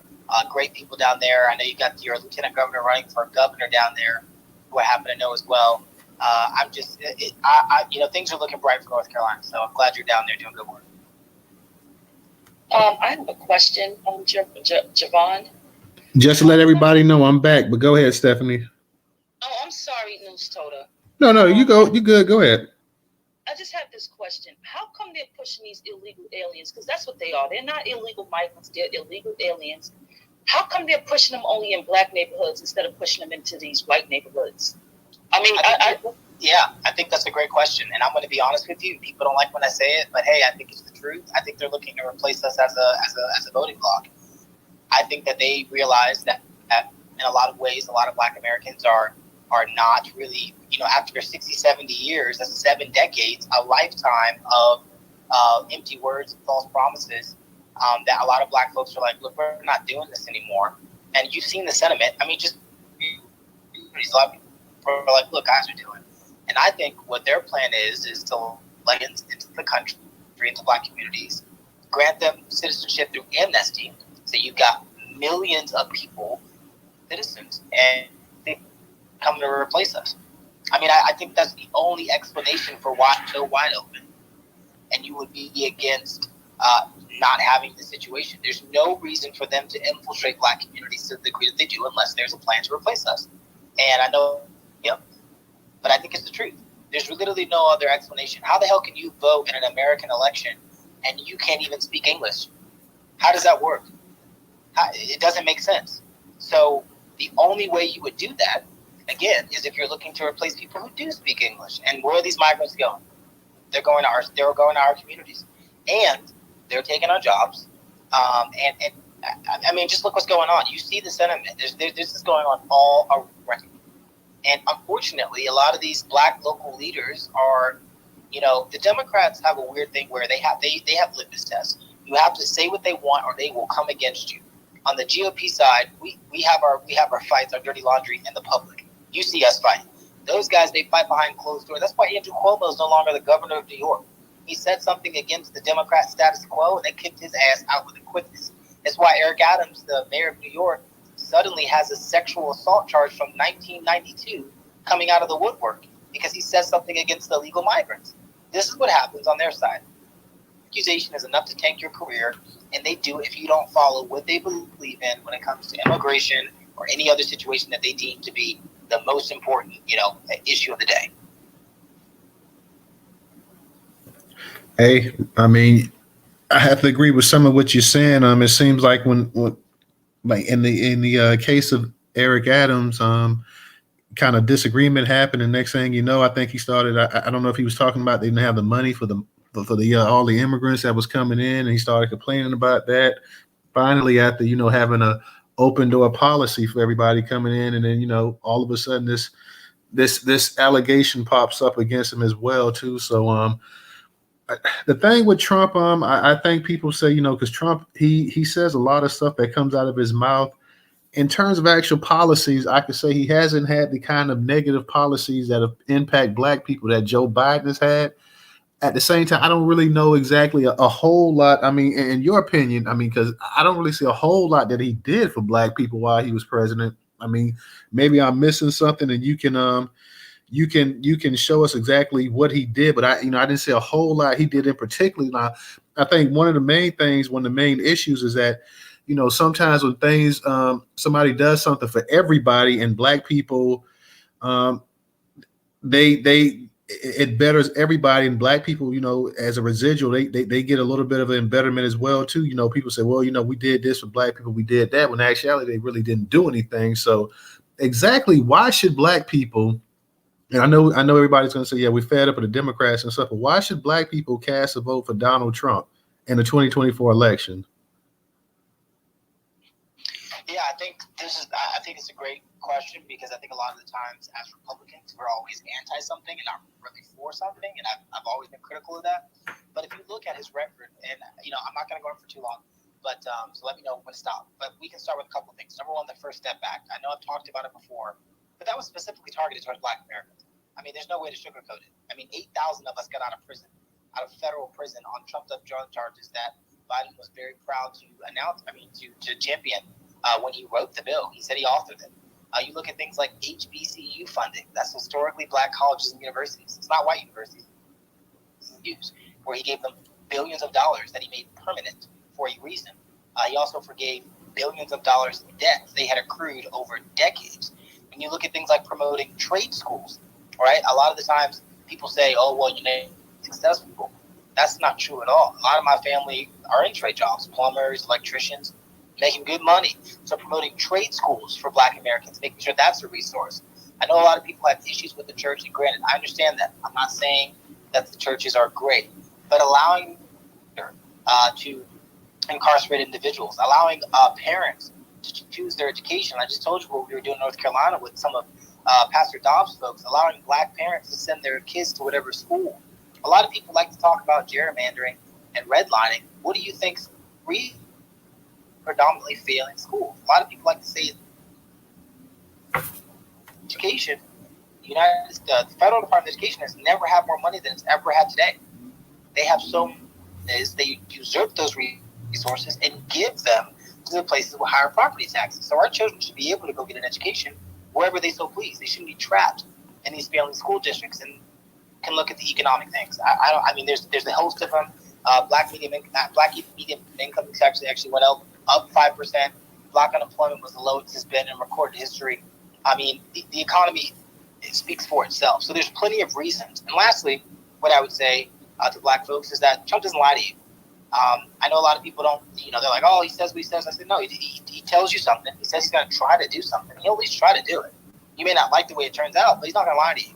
I think on what we have on the left, because you have to compare in this case, is we have people like the Congressional Black Caucus, that's never as it does today, and yet when they had the Congress for the first years of the Biden administration, they were writing stuff about Ukraine. So the other side is not really interested in anything outside of performative politics. They're not interested in concrete, tangible results. And so what I've always proposed is you don't have to love the Republicans, but negotiating with them, being at a table, is important. I think it's fundamental to making sure we get the right things in this country. Last thing I'll mention is a huge thing that I don't think is talked about enough: the Second Amendment. The Second Amendment, I think, is not only an American's defense against tyranny, but it's black folks' defense against anything that happens to us in this world, whether it be the tyranny of racist folks, whether it be protecting our property, our homes, Tulsa, the rise that comes to mind immediately, or our families.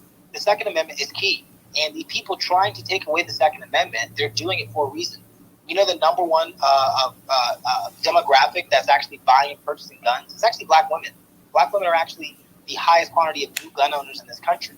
So when you start restricting those things and trying to take away those rights, you have to realize when things are taken away or when the government intervenes, historically speaking, when the U.S. government has gotten involved in anything black, it has not turned out well for us. We do best when we are self-sufficient and doing our thing in our own communities. That is when blackness has really seen its full potential. So I always advise, look, at the end of the day, folks, we need to get away from these folks in D.C. I live there. I know all of them. They do not care about us. They do not care about anything we have to do. In fact, they're condescending as hell and think that we don't have any agency in this world, that we need them to do anything. And so I'd say no. Our people have always made more with less, and we can do so much more if we band together. That's why I say vote for Trump, because I don't believe that we need the Biden administration or Nancy Pelosi or Hakeem Jeffries, any of these multimillionaires, to do anything for us. We can do it ourselves. Okay, thank you. One thing I'll say about the First Step Act, though, and I know you mentioned that, but I wouldn't say that that's not that was something that benefited everybody. And I could agree with you about the funding for the HBCUs and this and that or whatever. But the First Act, I know a lot of times when people do criminal justice reform, that's one of the things they say, well, we're going to do this for black people, criminal justice reform. Like, all black people aren't in jail and all black people aren't criminals as well, too. So I have to go ahead and put that out, because Democrats themselves, that's one of the main things they highlight. Oh, what are you going to do for black people? Oh, well, we're going to reform the criminal justice system. And I understand that we're disproportionately impacted by it. But that's not a black that's not a black thing right there. And a lot of times politicians, be it on the right or the left, they like to talk about criminal justice all the time. Like, hey, the only criminals in this country are black people. So I just want to go ahead and put that out there. Let me go ahead and get to Newstoter. Can I say one thing to that real quick? Go ahead. Just one thing to you, brother. You're spot on. My background is actually in national security. I'm a veteran, so I talk foreign policy, immigration, and this is something that I say to Republicans all the time. I say, look, we have to have experts in multiple different fields. We don't need just a black person talking about criminal justice reform. And you're absolutely right. I do hate how the conversation often turns to that. And if you look at where black folks are in either administration, it is usually centered around criminal justice reform. That is usually where we find ourselves making policy. I propose that, look, we need black folks in foreign policy. We need black folks in immigration policy. We need black folks in economic policy. Those things that when we start having more of our voices in these departments, different sections, that's when we can actually really start having impact and transform our situation in the U.S. We cannot just be relegated to a black issue. I don't believe that. I believe the economy, the Second Amendment, education, those are all black issues in my opinion. Everything's a black issue in my opinion. So I definitely agree with you on that, brother, and I hope I did not come across as trying to suggest or reference that all of us are somehow incarcerated, or that's like a uniquely black experience. You're absolutely right. The First Step Act was applicable to anybody who'd been wrongfully incarcerated, I think, for marijuana or any type of other charge. However, I do think it is important to note that, as you mentioned, those charges and crimes disproportionately affected our people, which is why, as apparently the freest country in the world, we have the highest prison population, higher than China, North Korea, and Russia. So we have to be honest about that too, that look, sometimes these bills, when they go through, they may not have Black American on it, but if we are 90% of the recipients, at the end of the day, if that's what it takes to get stuff passed, I'm willing to work whatever I got. It's not the final step, it's the first step. What's your opinion? Because it seems like every time we turn around, it seems like it's a new charge or a new indictment coming up against Trump. I mean, 2024 election is right around the corner. It'll be here next year. So, I mean, what's your opinion? Because it seems like every time we turn around, that they're trying to stick something to him. Do you think that they're going to finally find something that actually sticks to Trump that kind of knocks him up out of the out of the actual election circle?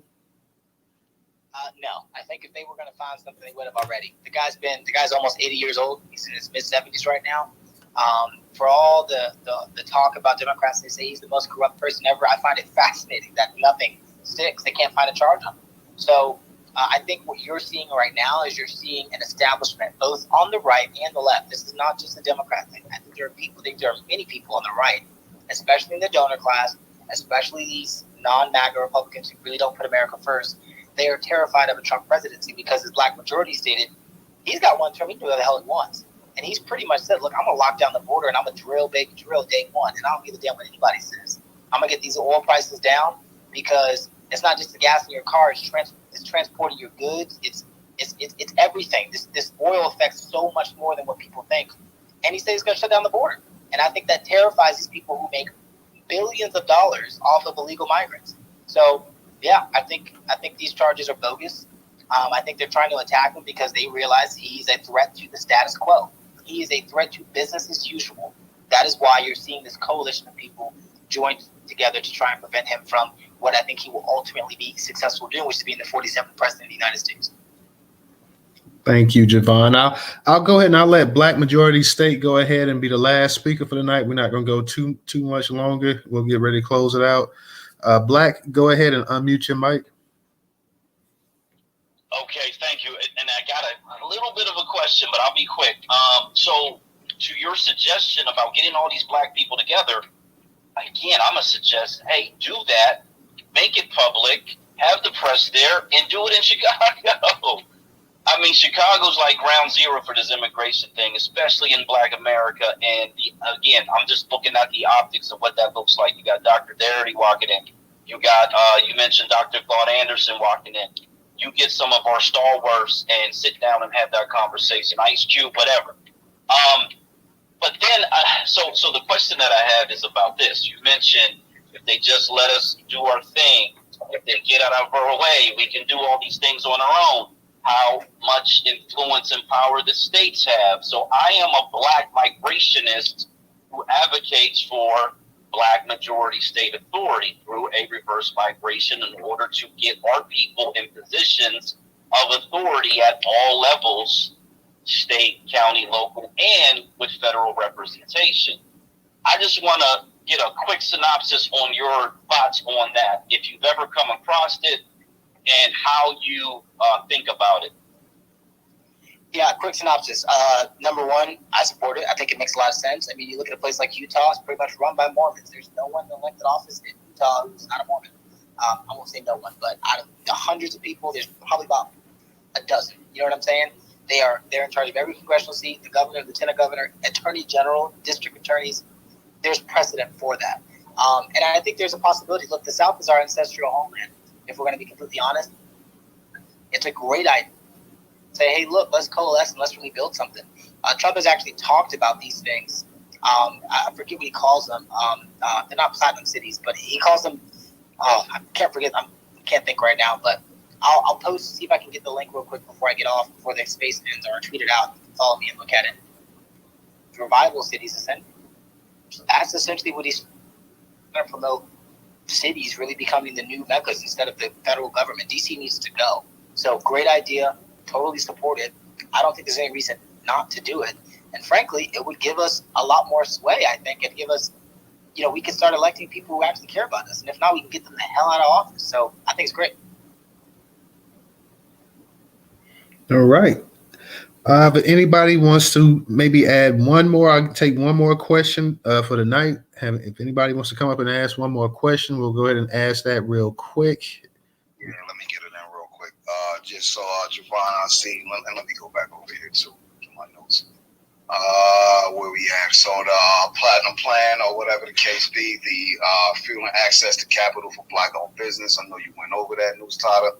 So, what is your thoughts on this Spanish woman, Guzman, at the SBA, saying that because of the judge dismissing that race-based discrimination case, and I'm not sure if you're aware of this or not, I'm just spitting for the space or whatever, dismissing that race-based discrimination case filed by a Black person, saying that I'm discriminated from receiving an SBA loan because I'm Black. Judge dismisses it, and then this Spanish woman, Guzman, who is the head of the SBA, says not only the case was dismissed, but now we have to write an essay. We're not out of school anymore. I've been out of school for 25, 30 years. You know what I'm saying? Keep it real, man. You know what I mean? I'm not writing no essay explaining why I was being discriminated against when you already know why we're discriminated against. We're Black Americans. So you already know our social security number, our zip code, our address, what residence we reside in. We don't get these triple P loans and all this other stuff, but yet somehow our folks are going to jail for them. So it seems to be the same gameplay as with, Obama and the housing discrimination issue, where Obama knew that banks like Wells Fargo, and I know I'm kind of probably going on a tangent at this point, but banks like Wells Fargo, Bank of America, were giving our people housing loans or, homeowner loans or whatever, and knew that we couldn't really afford it at the end of the day. And obviously, they just put us in a cycle of forever paying that mortgage. Forever in a day, you'll never own it. You'll die trying to pay it off or whatever.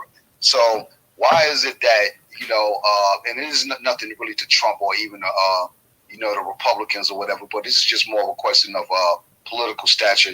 It says right here, increase opportunities for small business, leading and technical assistance throughout community development, financial institutions in order to grow business and create generational wealth opportunities for over $400 billion in lending. $400 billion ain't nothing.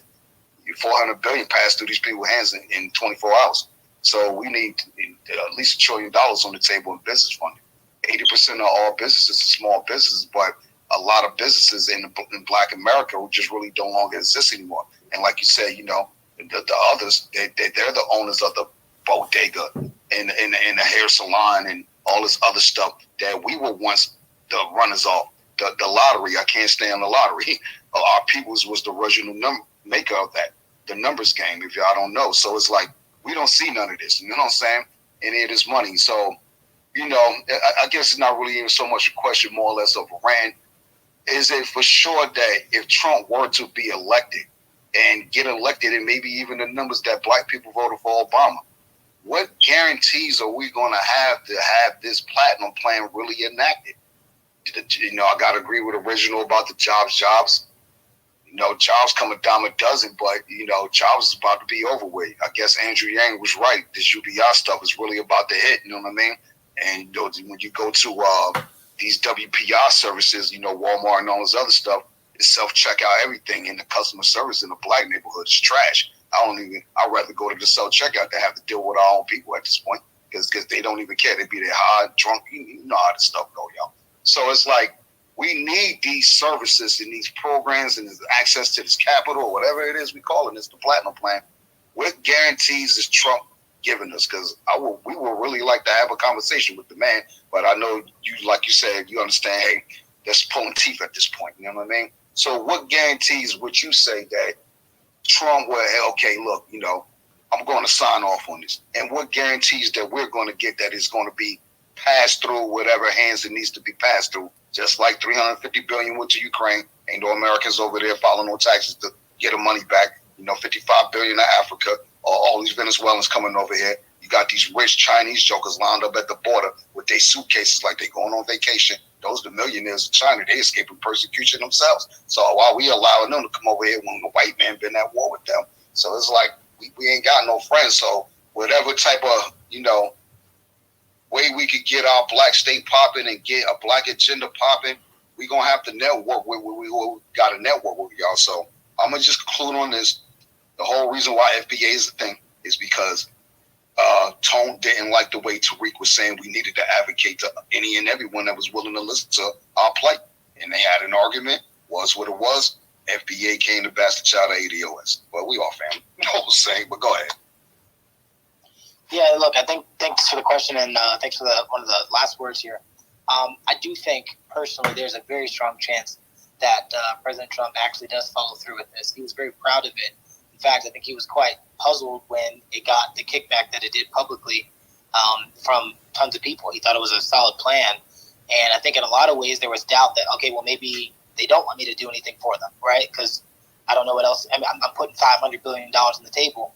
And again, it's not the end-all, be-all, but it's $500 billion, right? So I do think there's a lot to suggest that he will take this up and at least try his hardest to at least do what he can from the executive seat and then push what he can from the Congress. And lastly, what I would say is, look, you're right. Jobs are great, but that doesn't necessarily generate wealth, right? That generates income. And so in order to generate income, to generate wealth, we have to address the issue, which is that black medium wealth is projected to be zero by like 2050. And the way that we do that is, again, by promoting black businesses, allowing the SBA. This SBA now that we have is trash.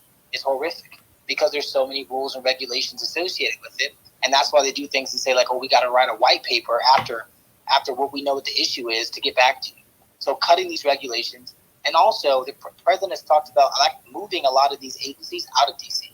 This is a kind of a novel proposal, but he's saying, look, these agencies got to get the hell out of DC because they don't know who they're talking to. They're not addressing the people. So moving the Department of Transportation to a place like Detroit, right, the former industrial capital of this country, moving the SBA to a place like, I don't know, Georgia, Atlanta. So moving these agencies outside of there so they actually start having more people from those areas that look like those areas, if you get what I'm putting down, that can start actually producing and crafting policy and legislation that actually benefit people. So that's part of it, because DC is too wealthy of a city for them to actually have any concerns about what we're going through as Black Americans in this country. So I love the idea, and I do think, personally, like I said, we will see movement on these issues. All right. Thank you, Javon. Hey, DJ, real quick, go ahead, because then we're going to wrap it up. Yeah, for sure. I know you got to go. So I ain't got to say much. We'll probably have another space afterwards. But what you call it? Man, there's a lot to this, man, as far as to break it down. So like right here, where's the name? Social Security. All of that. Okay, so I understand the information when they say in the private sector. But like the private sector ain't been around in God knows how long. We'll be talking 20 years. They've been stopped investing in small business because they were too busy allowing us to go to the banks to try to get a loan when the banks already been discriminating against us. So where's the private sector at? I guess that would be the next question. But, hey, man, I think you need to get at Trump, tell him to come up with Newstoter, man. And if it is about really putting this down for us, hey, we're going to need some radio advertising funding on Newstoter, you know what I'm saying, from the Trump administration to go ahead and try to rework this patent plan before we push it out to the people. There you go. All right. I mean, I love to see that happen.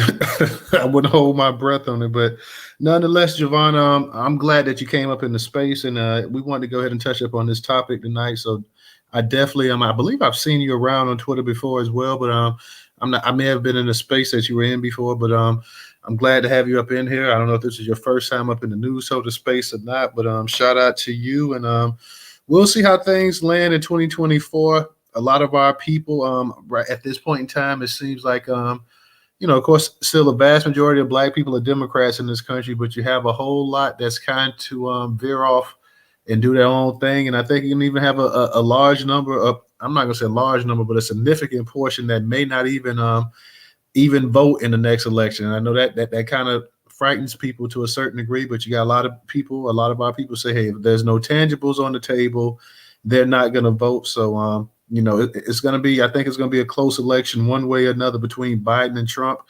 I don't see DeSantis or any of the other GOP candidates knocking him off. So I think it'll come down to Biden and Trump again, and it should be another nail biter. So that's where we're at. We're going to get ready to close this space out. We're going to, DJ, you want to say something real quick? Yeah, I'm put the platinum plan up on our reparations room and up on social or whatever the case be. So basically, to make a long story short, just let me go back over here real quick.